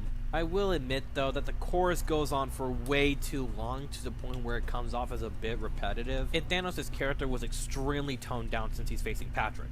But if you look at Thanos 2 on its own, then you'll find that it's actually a pretty solid performance. Just could have been better for one of CBB's most popular characters. Come on, let's play. Let's go climb a tree. Shamona, Shamona. Alright, my boy Pennywise is going up next. Let's see what he's got. God damn it! Yeah, I'ma be honest with y'all when I say that I found Pennywise 3 extremely disappointing. Oh yeah, everybody was. That's the thing. So I'm glad it's not higher than like top 20 at least. I know Stoop is just writhing around in his casket or something, because Stoop really likes this performance, and I think he said it's better than like the second one. But yeah, it's a fair placement. It's good. Like the placement is good. I don't think it really needs to be much higher. I'm surprised that there's like some ones that like some choices that he picked that are like some of the round ones are better. I'm pretty sure they're like, I'm thinking about it as like he still has like Deadshot, he still has like Batman, he still has like Darkseid to cover. These are like sort of like the middle of the road for me. Like I either love them or I hate them. And I'm surprised that like he put mostly like with the round ones on like above some of the round twos and the round threes. I mean, that's good. I'm not saying like the round threes and round fours are like A tier, like super, like from round 4 all the way to round 1. That's the correct tier. I'm not saying that. I'm just saying that there's just some picks where it's just like, you know, I think I would put this above the other one, but like that's just me. At first, but in retrospective, I think there's actually a lot. I feel like a round 1, like the one that I listed, Batman, Darkseid, or Deadshot. I think one of those DC guys are probably going to be next. I feel like it's probably going to be Deadshot. I think he wasn't really that big of a fan of Deadshot, but yeah, let's check it out. I think what Ace tried to do with Pennywise is just try to be more experimental with him. Instead of trying to make his performance intimidating and creepy, they tried to give him more of a Halloween party-like vibe. And while I definitely don't prefer it, I still think that the beatbox itself is really fun to listen to. I don't know about what it is about this performance in particular, but I think this has the best lighting and shading. Just look at the zombies at the end. They look spectacular. This is also the first time where Pennywise actually made it. Just look at the zombies at the end. They look spectacular. Spectacular is a bit of an understatement. I mean, they try to get to the SpongeBob style as much as they can, but I feel like if you looked at this screenshot, you'd think it's from like a 2010 to like 2000 13 video, honestly. But like, just the screenshot alone. I'm not talking about like the animation, because the animation's beautiful. But this is also the first time where Pennywise actually makes roast in his performance, and oh yeah, I understand why Ace doesn't roast with him usually. Because yeah, that's what I was gonna say. Like, it's a good thing that like he started using roast, because that was the biggest complaint for Pennywise people, where they're just like, he doesn't really roast that much. He just kind of intimidates people and kind of scares them. But maybe that's for a good reason. Roasts in this performance are not the greatest. His right. roast just boiled down to just poop jokes. Stupid, and he smells like crap. Oh, and SpongeBob is his girlfriend. Ha ha ha. Like Thanos, I do like Pennywise 3, but we've seen him do better. I can't hear you. It's too dark. Is that Patrick too? Darkseid's beatbox is a genuine banger, and I'm tired of pretending it's. Oh wow. Okay, I thought he was gonna put Darkseid higher, because he said something like Darkseid was like super underrated or something like that. So I thought he was gonna be like top 15 at least. Darkseid has a vibe similar to Pennywise in a way. It's intimidating, chilling, it's not and bad. has really good beats. Not to mention the impressive beatboxing and really good roasts. But the beatboxing does go crazy on this, because this was like this is like Ace's like hardest performance, he said. So even with that, I still think Darkseid deserves a fair amount of recognition. I mean, I'm glad that he put these two together, because they have certain aspects where it's like kind of like similar to each other, but everybody puts like Darkseid above it because they think it's underrated, or they put Thanos one above it because it's really overrated and they want to like be like, oh my gosh, this is so good. Like, if you're looking at it in like today, it's okay.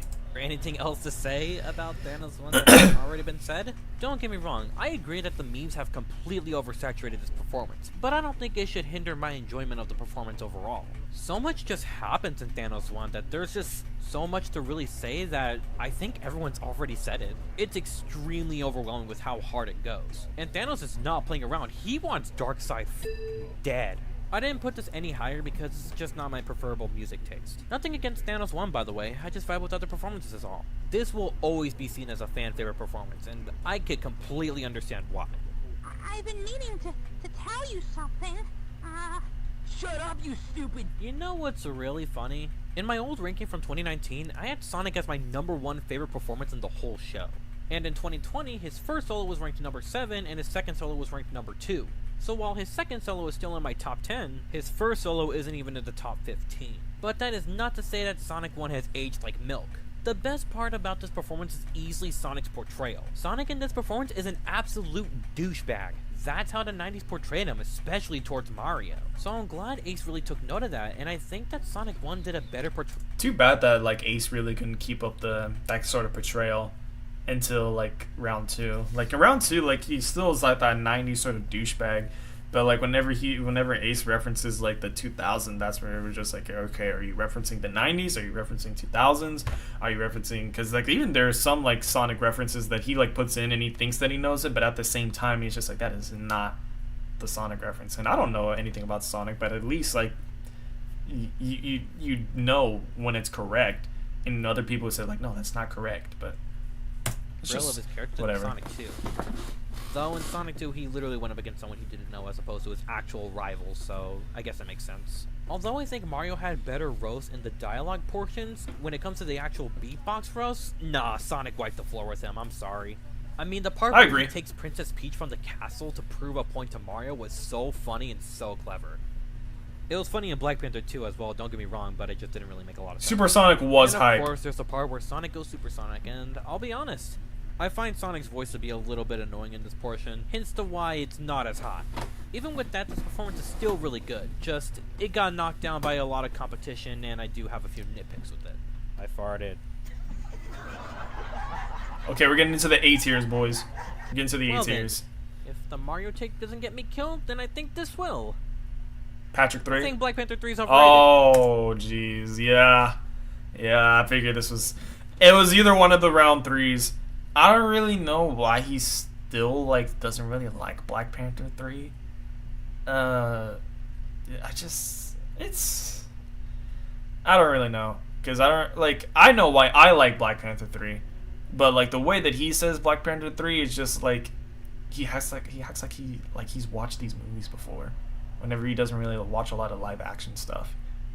But let's just see why. Okay, now that you've distanced yourself from me, I can now explain myself. I've debated so much on where I should put Black Panther round 3, and honestly, I think this is the perfect spot. Just like Pennywise, I was decently disappointed with this performance given how I loved his first 2 rounds. I'd argue that Black Panther's was actually more disappointing than Pennywise's because at least with Pennywise he had his first round that could be considered worse than his third. But to me at least, Black Panther's first round was genuinely phenomenal, and then Black Panther 3's is just... It's good, but not fantastic. Okay, enough with the negative. This performance is still genuinely great. His roles range from somewhat basic to pretty good. The beatboxing and visuals are great, and I will say that the vibe of the Black Panther performances is still there. Yeah, it's... But riddle me this. Why is it that every time there's a final episode of each round, why is it that the competitor who goes first raises their auto-tune settings to 92 and they become Is that the reason why the auto-tune is... Is that really the reason why? Because if so, that's just... Bro, really? To understand. This is an exaggeration, of course, but there were times when I watched Black Panther 3 for the first time and I did not understand a single thing he said. And look, I don't want to be a Debbie Downer, but god, the instrumental is boring. And I think that's exactly what made this performance so forgettable to me at first. Like I said, the old school Black Panther vibe is still there, just it's not as prominent. But I will say that the ending is great and it's really creative. It's easily the highlight of the whole. But yeah, that's the main reason why Black Panther 3 is so good, is because of just the ending and everything that corresponds with this roast. Because this is what I've always been saying. Like, this is like the main reason why like I just didn't really think that the voting for this episode was really fair, because like whenever it comes to beatboxing, literally Ace was the one that implements the rule, or just like vote for which one had the better beatbox. Beatboxing is what matters the most. You cannot look me in the face and say that Deadpool 3 has better beatboxing, because Deadpool's beatboxing is literally like the same as anybody else who did it in the round 2, which is like basic stuff. At least with this one, it's more creative and it fits with the animation well. It fits with the performance well. So I don't really understand why people like crap on this performance a lot. I guess because we all really liked it at the time, and people got really annoyed of hearing like, oh, Black Panther 3 is the best. Oh my gosh, every single Black Panther performance was like S tier. I think that's why people like shifted their opinions a lot on this performance. It just I don't know, dude. I feel like this gets criminally overhated now, because we all talked about it like whenever it first came out, and we still loved it to this day, but now people are kind of tired of hearing that, so I guess they shift their own opinions on that, but it's whatever. Whole performance. Overall, it really hurts me to say that this is probably T'Challa's weakest performance. But if this man did not just call him T'Challa. That proves how much of a great competitor you are. And it is super serious, right, babe? Of course it's serious. Yeah. Batman over Black Panther 3. That's wild, bro. That's wild. Now that I'm thinking about it, there's a lot of round ones that he put over Black Panther 3. Like, he put Deadshot over this, and he put like, I don't know if I would say the first one is better than the third one. I really do like the charm of the first one. I hope you know, like, the first one has as much auto-tune as the third one. So I don't really understand how the auto-tune is an issue in that one. Because, like, you can obviously tell how heavy the auto-tune is whenever he says, in Wakanda, like that. Like, it's... Got room for just one dude? Out of all the round ones, I definitely say that Batman's gets better the more I rewatch it. Really? The only real issue is that it's sometimes a little bit all over the place. Like, there's this part where it goes super fast, and it's like, whoa, slow it down a bit, Batman, you're not Sonic. I mean, hard metal really isn't my thing, but I am more than willing to make exceptions. I think Batman's edge and the way he embraces himself is just so in character, it's amazing. And I know you're probably gonna ask, well, what about Robin? Did you have a problem with him before? Yeah, I had a problem with his voice and how much he took up the beatbox. I know he sounds similar to Sonic and Deadpool, but you gotta remember, I'm not a comic book fan, so seeing Robin with that kind of voice when my only exposure to Robin's character is Teen Titans, it sounded really jarring to me. And yeah, I still don't like how much screen time he takes up, but I'm willing to look past it since he actually contributes to Batman's character. In my opinion, an extremely solid and underrated novel. And why aren't you in uniform? Is this SpongeBob Remastered or SpongeBob 2? Do you want to know what the first major change in my list was? SpongeBob 2 not even being in the top 10 anymore. That's crazy. I used to love SpongeBob 2, and to an extent, I still do. The more I revisit SpongeBob 2, the more I realize, yeah, SpongeBob's roasts are really weak. I think Ace said himself best that SpongeBob was not going to win in the roast department, and yeah, I could definitely see that now. Especially when the poor guy was going up against Deadpool of all people. But that does not change the fact that SpongeBob 2... Dude, SpongeBob 2 is like one of my guilty pleasures. Like, SpongeBob 2 is just like one of those beatboxes you can come back to listen to, and it is just a vibe. Like, if people put this like in their top 3 round 2s, and I was just like, dude, that's a perfectly valid reason, because it's just like the vibe of it is just so good. Just from the beginning where he's just doing the step in, I was just like, bro, like you can hear the instrumentals and you can hear what he's about to cook up, and it's just like, dude, this sounds pretty good. Like, I think SpongeBob 2 has like one of the best instrumentals in like at least the round 2s. I know like there's a lot of like more like there's a lot of better instrumentals as the series progresses, but like this is like one of them where it's just like it's simple, and that's why I like it. So I can kind of see the why he put it like somewhere towards like the middle, but like as far as like musicality goes, I probably would have put this like probably like top 10. And that's the main thing with me now, like with CBB ranking, I mainly look at musicality wise, because I've just like my opinion on beatboxing is just shafted so much to the point where it's just like, you know what, I don't really care about beatboxing, to the point where just like I don't really try and really try to do like outstanding beatboxing skills or whatever, and I just really focus on musicality, because I really like, because these are solos and these are performances, and even though we're supposed to like we're supposed to watch it, you have to listen to it as well and how good it sounds. And I think that's probably why he put it like towards the middle, because he likes how it sounds, but like he's critiquing beatboxing the most. And I like how thorough he is whenever he gets to like every single like placement. But there are some stuff that he says where he's just like, you know what, I don't know, or you know what, I guess. But that's just me. So much of that SpongeBob charm. He's a goofy goober and he's rocking that with style. Oopa SpongeBob style. And this is the part where I gush about the Doodle Bob ending, but I think you already heard me gush about that enough. It's great. There's nothing much else for me to say. Oh, that's hot. There's that. But surprisingly, although I like Deadpool's performances, I don't think he's won either round. It's interesting to see how much can change in so little time. On that note, I think Deadshot lost now. Don't get me wrong, I love the intimidating vibe of it, and the roasts are really, really good. Not to mention great visuals and that amazing ending. But it just doesn't stand out as much compared to the others. It's the most average A-tier performance within the series. There may be better ones out there, but Deadshot still did great. They're not gonna know you didn't like Black Panther. It was a tough choice to put either Black Panther 1 or Black Panther 3 at this spot, but I think Black Panther 1 is just so much more memorable. It's so smooth and it has such a great rhythm to it. Not to mention that this performance itself is extremely unique, as it's the only performance in the series to ever do 2 songs at once. In which being Smooth Criminal by Michael Jackson and California Love by Tupac. Yeah, I love Black Panther Round 1. Really? It's so good. I always knew that, but I thought there was one of my favorite another thing, but sweet baby Jesus. You know, in retrospective, it's so weird to hear me say that I think Deadpool lost at one point when I consider his the best. Okay, I'm glad. I legit forgot how catchy this one is. I'm glad that he put Deadpool as the the best round 1, because I think Deadpool has like one of the best round 1s. Because even though I like Pikachu's 2 songs, oh yeah, that's right, and Groot is 2 songs as well. Yeah.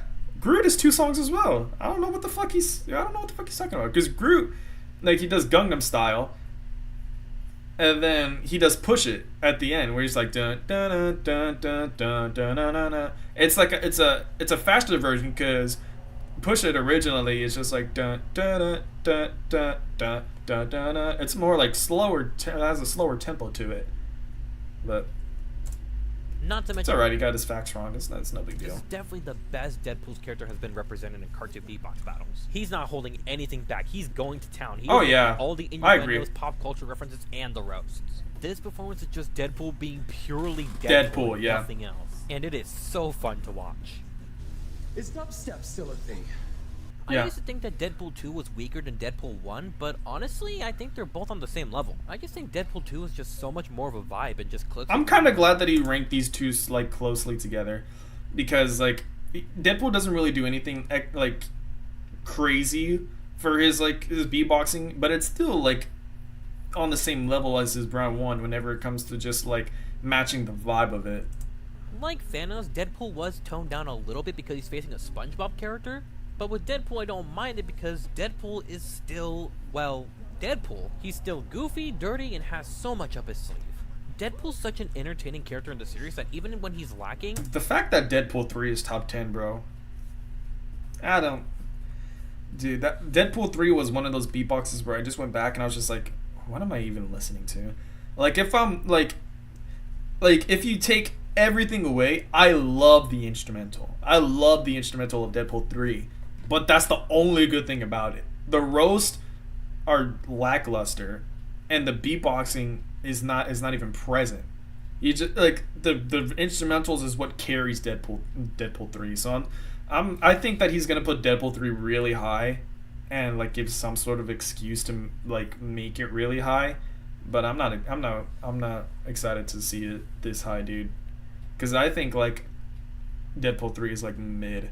Like the middle, because like it would have been like worse if like the instrumental wasn't that good, because I'm telling you, the instrumental carries everything in Deadpool 3. He still puts on an amazing show. His performances are just so much fun to watch that it makes me crack a smile. I also think Lady Death and Domino serve as really good background vocals, and for as jazzy as it is, I love the ending. It's so badass. I love being purple. I love being purple. What I purple. didn't expect when going into this list? Patrick too. I was genuinely surprised to find out that I put 3 out of Patrick's 4 solos in the top 10. Yeah, I swear it's it so was good. Not intentional. That's why I put Patrick to, because Patrick musicality wise is so freaking good, and his beatboxing kind of shifts between each and every performance. But I still think that he's the one character in the show that stays consistent throughout the whole entire series, all the way up until his Round 4, because he stays in character. He stays just basically himself. He has no problem beating people. Even from the first episode, he was cocky.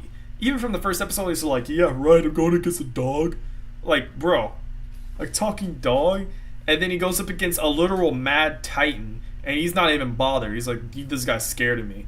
And then with Pennywise, he was sort of like that, where he was just like, what's the elf doing here? Or like, and then he got up against Deadpool, and he mistakes him for Spider-Man, and just like, it's not until wherever he makes fun of SpongeBob where he's just like, I'm about to clown this fool. So I'm glad that his opinion on Patrick as a character and his performances have shifted, because there was a time where he just did not like Patrick at all, and he thinks that he lost every single round. And maybe that's true from a standpoint where like whenever you're thinking about it episode wise, where he's just like, oh, I thought Patrick lost, or I thought, but the fact that he put 3 performances, that means like 33% of his top 10 are Patrick. That's insane. I really do like that. Nonetheless, Patrick 2 is such a vibe, man. It's so good. Round tune. I said tune again. What the fuck? Patrick 2 manages to be so upbeat, chill, disgusting, and charming at the same time. You could tell from the get-go that Patrick is not taking this competition seriously, as he's just pointing out the most random things he sees, and it works. He's just so oblivious to the fact that Thanos just wants to murder him. He's just going with the flow and having a really fun time with his performance, indicated by the really chilling and catchy beat. Even when you get to I remember whenever Patrick 2 was just crapped on. Like, it was just crapped on, dude. And I was like one of the only people that really liked Patrick 2. And I'm glad that people are seeing it now. It's really good. I've always loved Patrick. And that was like the one opinion that never shifted. Of course, my opinion shifted over time due to like the lack of beatboxing, like the lack of wanting to like understand beatboxing, and then like the progressive musicality taste, Snapped off. He automatically just keeps going, literally using his derriere and his back to beatbox. I swear, this guy with his vocabulary, he's trying to sound funny and different, which is like his derriere, and plus like the SpongeBob's like, oh God, it's painful to listen to. Tell you this, man. man is unstoppable. The fact that Thanos of all characters lost to Patrick Star farting is the funniest thing to me. Corporation. Mickey's remaster is absolutely insane. So much I like happens, Mickey's. yet so little is Top said. 10? Normally I would find this I'd say so. like the episode 2 beatboxes, but I don't know if here, I'd put him in Mickey's my still top 10, but if you roasting put and him in constantly yours, like the boasting about how much he remastered. has. My favorite part of the whole performance is Yeah. just the creativity of it, with Mickey buying out every studio, including Nickelodeon. Despite Viacom already owning Nickelodeon, but we could ignore that. The only issue with this one is that it's really lacking in its lyrics. Mostly the roast, because even with the visuals, Mickey doesn't really roast SpongeBob that much, and it's mostly just the same old, I'm gonna buy out your company, SpongeBob! But this is not the same performance we got back in 2016, not by a long shot.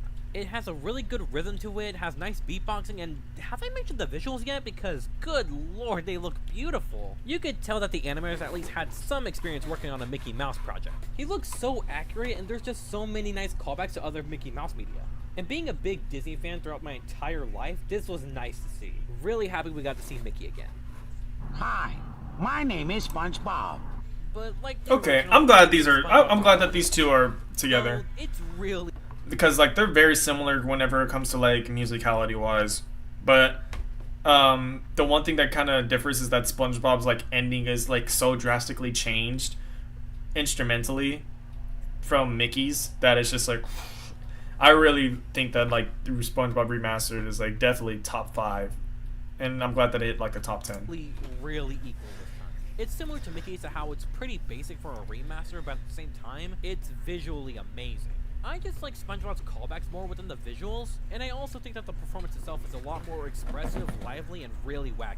It's just overall so much more charming, and that's why I think I also think SpongeBob just has better beatboxing slightly. Just the way it starts and the way it ends, it just sounds so great. I love it.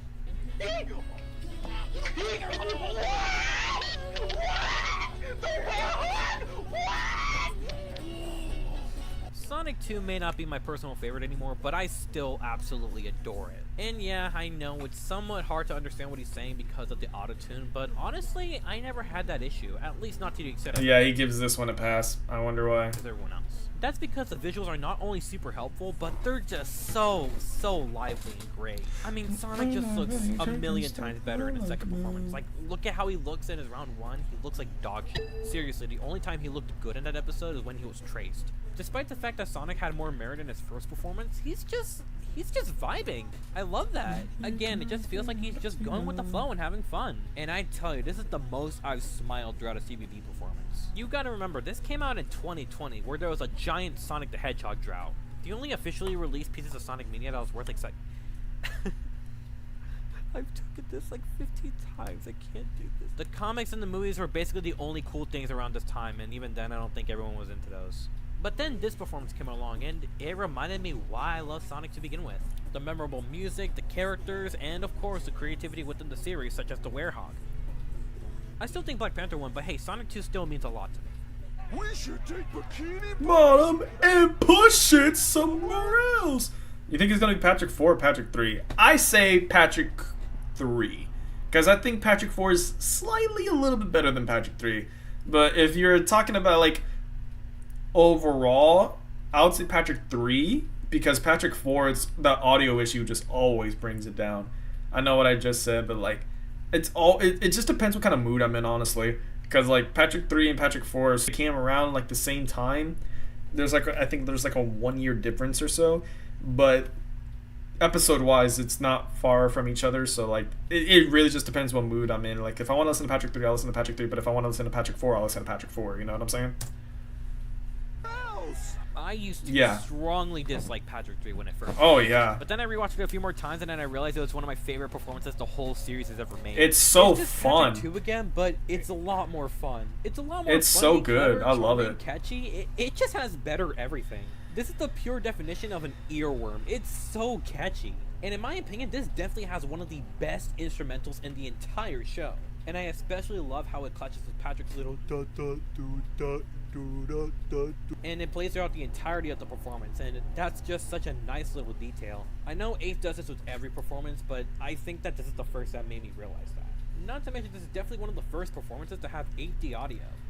Oh yeah. And probably one of the only ones, because for some reason the newer episodes have really bad audio rendering. Oh But yeah. that's besides the point. The audio I just sucks. think Patrick 3 is one of those. That was the main reason why I thought the ending was like so underwhelming, because the audio, like Ace said something like the animators actually used the audio from whenever I actually recorded like all the lines, and they put the audio into the animation file. So like say like you record the audio and then you put it in the animation, and then with the animation you're supposed to have like the lively audio, because like the raw audio is like the HQ version, like the ones that you want to put for the episode.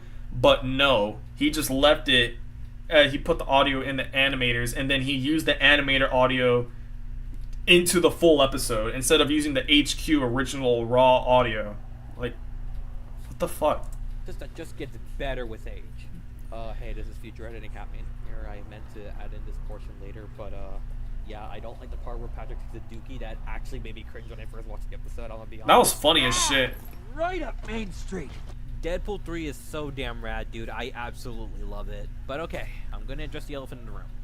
I am tired of all the SpongeBob jokes. And that's why I think it's so bad.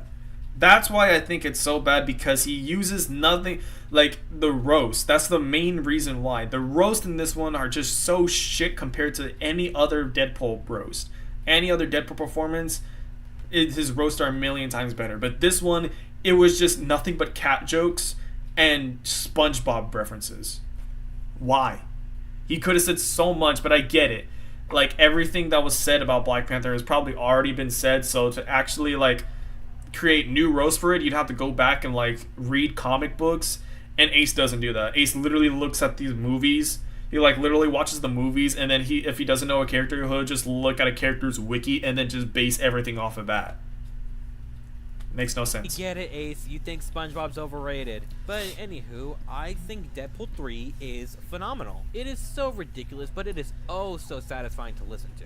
I just love how upbeat it is. And I think Deadpool's vocals match so great with the instrumental, which in my opinion is the best instrumental in cartoon beatbox battle. Yeah, it's a really good it's a really good instrumental. Deadpool's weakest performance in terms of his roast.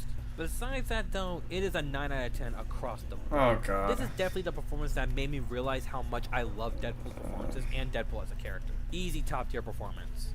We've gone from boys to men, and now there's only one direction for us to go. The back streets.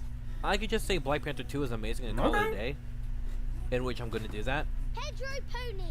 Nah, I'm messing with you. I'm still going to talk about it. I think this is definitely where cartoon beatbox battles peaked. Let alone where the fact that this is not S tier is kind of crazy. Like, this obviously is S tier, because everybody loved this.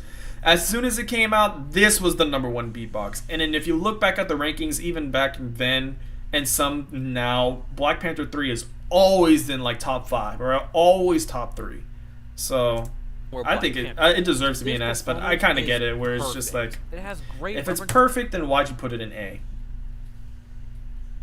This great roasts, fits in with Black Panther's character and the whole shebang. And can I just mention that this performance is ungodly memorable? There's so much to love about this performance that I cannot put into words. There is a rare chance you'll find a CBB fan who does not like this performance. Thank you. It's like trying to find someone who actively dislikes Spirited Away. Yeah, Chad. I still get comments in that video where just like, dude, why would you think Black Panther 2 is so bad? It's the best thing that, like, I still get comments like that. Like, that's crazy after like 2 years. And who does not like this performance. It's like trying to find someone who actively dislikes Spirited Away. You can't. But you can never go wrong with you can. You can't like. You cannot unlike Spirited Away. That being said, there are 3 performances I do like more. Pedro Pony. He's a clown. Okay, so top 3 are Patrick 4, Deadpool 4, and he just said clown. So I'm guessing this is Pennywise too. That's not a bad top 3.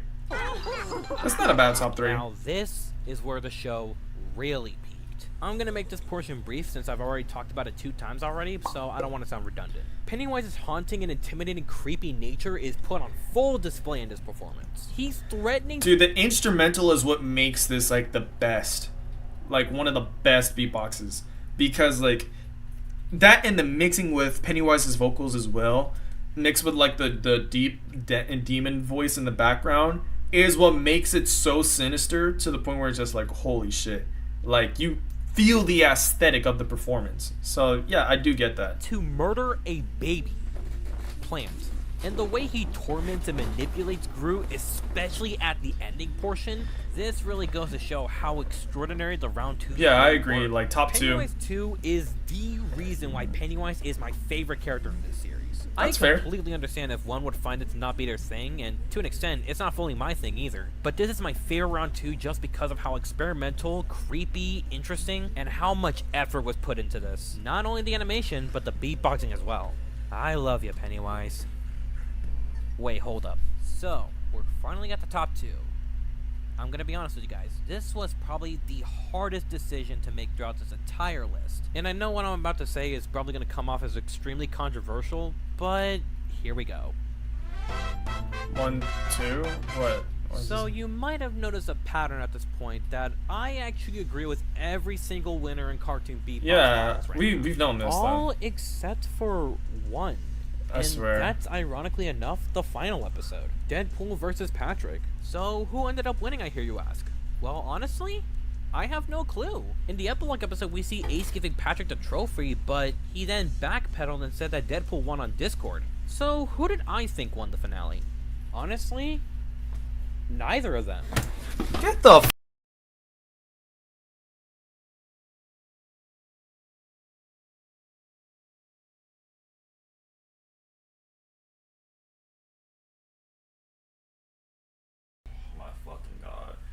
I had a feeling it was gonna do this as well. Like, dude, this... Get the fuck out of here. Holy shit. I hate how... Oh my gosh, this motherfucker sounds just like Ace. Oh my gosh. Oh my god, dude. Oh my gosh. The thing why I'm so upset about this is because... You know, if you're making a ranking, you have to put one over the other. You can't do a tie. And whenever it comes to a competition, you have to do one over the other. It's not that storybook shitty movie ending where it's just like, you know what? These two were battling, they were enemies, but now they're best friends and they actually did, like, it was a tie, you know? That's not what happened in the fucking Karate Kid. At least the newer version. Jaden Smith kicked the shit out that little Asian boy. But, oh my gosh, it just makes me frustrated because he's been saying this for years. He's been saying this for years. Where he's just like, I don't have a winner. I don't think that, you know, I don't think anybody won. Like, that's just you being indecisive. That's when just you being a petty bitch, pretty much. Where it's just like, bro, like, you have to pick a winner. You have to pick something if you're making a fucking ranking. It's not. It's like saying like you're going to a restaurant and like you try a steak, right? You try a steak and then you try another like seafood platter, or if you try something that's equivalent to a steak, where it's just like, oh my gosh, this is so fucking good. And then the waiter comes up to you and you're just like, okay, sir, which one did you like the best? Oh, I like both of them. I don't have one over the other. But he's asking you a question. It's either yes or no. It's either this or that. Like, yeah, that's a great point. If you can't decide, why make it in the first place? It's a ranking. You're ranking every single thing, and you obviously put this one as the best. You can't say this one is the best as well. You can only, it's like saying like you have a favorite like soda, or if you have like a favorite anything.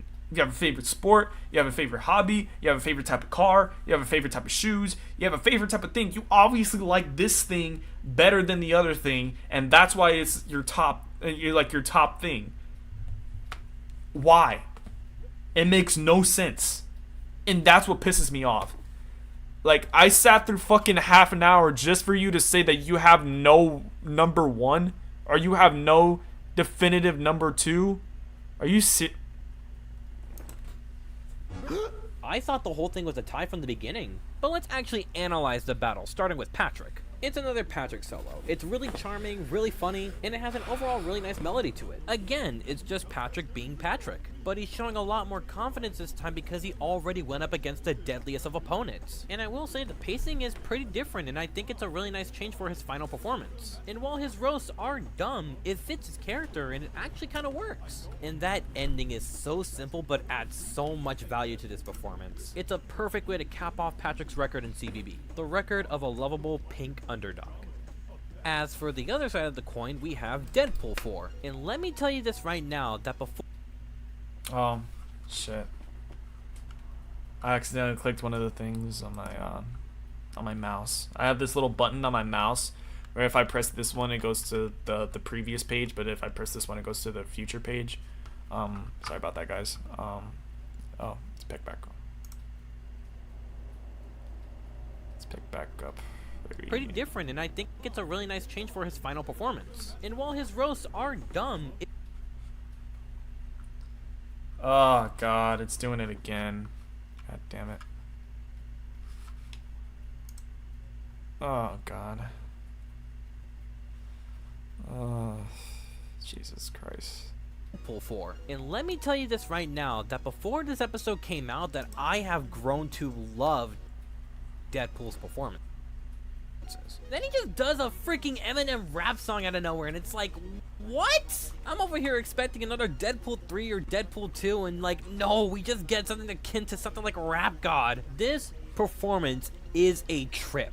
There's so many callbacks, references, and the best rap I've heard in this series. This takes everything that was so great about Deadpool's previous rounds and combine it into one and expand upon. Like, Chad, he's analyzing this really well. But why don't you have a winner? Or why don't you have a 1? Why don't you have a 2?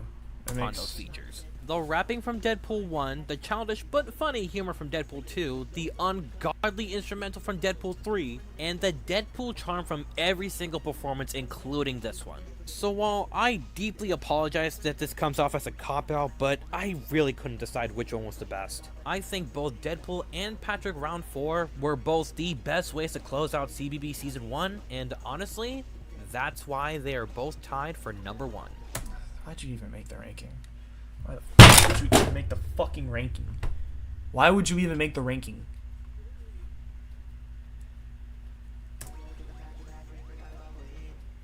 So, thank you guys for watching this ranking video. Thank you, Foxy. I really appreciate it.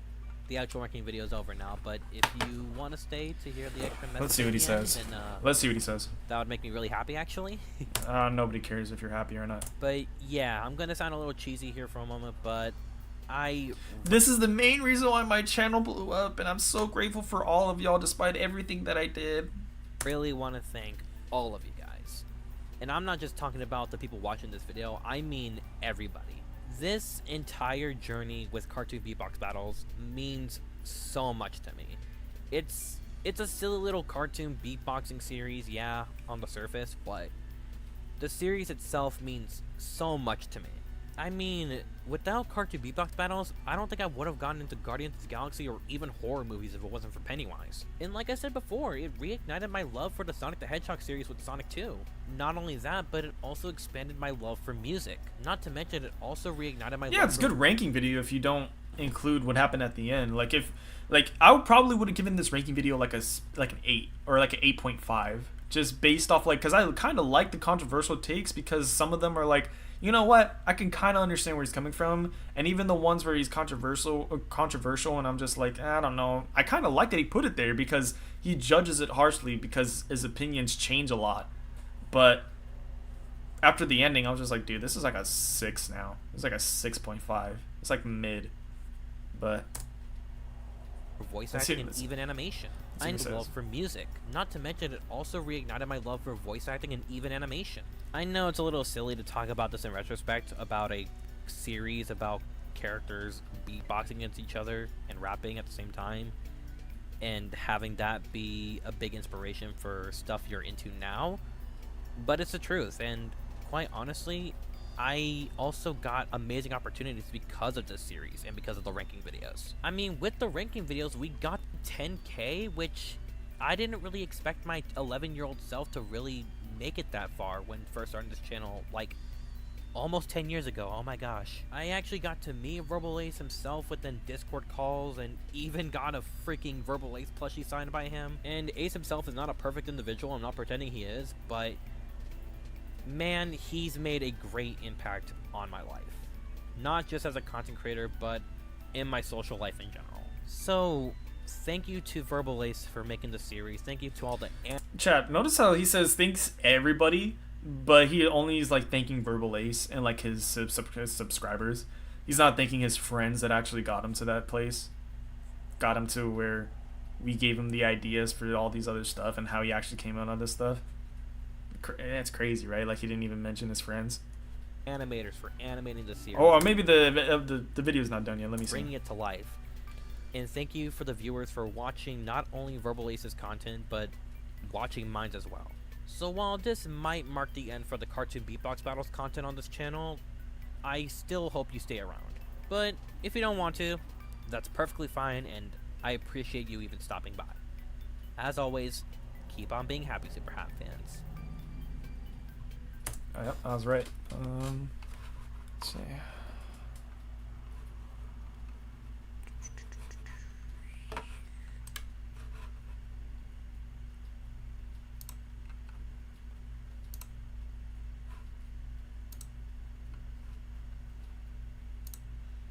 Anyways, chat, thank you for an amazing stream. We had a great time today reacting to the albums. We had a really great time reacting to this. And you know what? I appreciate y'all.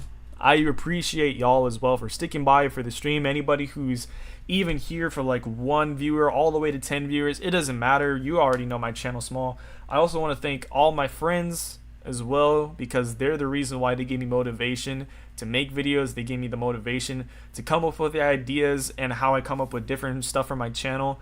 So I really thank y'all. I thank y'all and everybody who's in my life and everybody who really makes a positive impact, because without y'all I probably wouldn't even do YouTube. I probably wouldn't even be a content creator, because like I probably would just be making like music or stuff like that. But I really do like making content in general, even though my content may not be as best or like better as other people's. I still really like to contribute to other people as well, because even though I may have not uploaded on my channel in a while, that doesn't mean that I don't like making content for y'all. It just means that I'm focused on other stuff. And if you've seen anything that's come out without the past couple of months, you know that I've been helping Moxie with Red BB. And I've been helping with like the whole the whole HYB thing was like I really been wanting that to come out for like the past 2 years now, and it's just been jarring to see that all these new projects that I would be a part of and really like I get to contribute in any way, shape, or form. That really makes a positive impact on my life, and it gives me motivation to provide for y'all, even though I'm not directly providing for y'all whenever it comes to my channel and giving y'all some of my content. Just know behind the scenes I'm still making as much content as I possibly can while still remaining busy on my IRL schedule. So I really do appreciate y'all. I really thank y'all for coming out to the stream, and yeah, I'll see you guys later.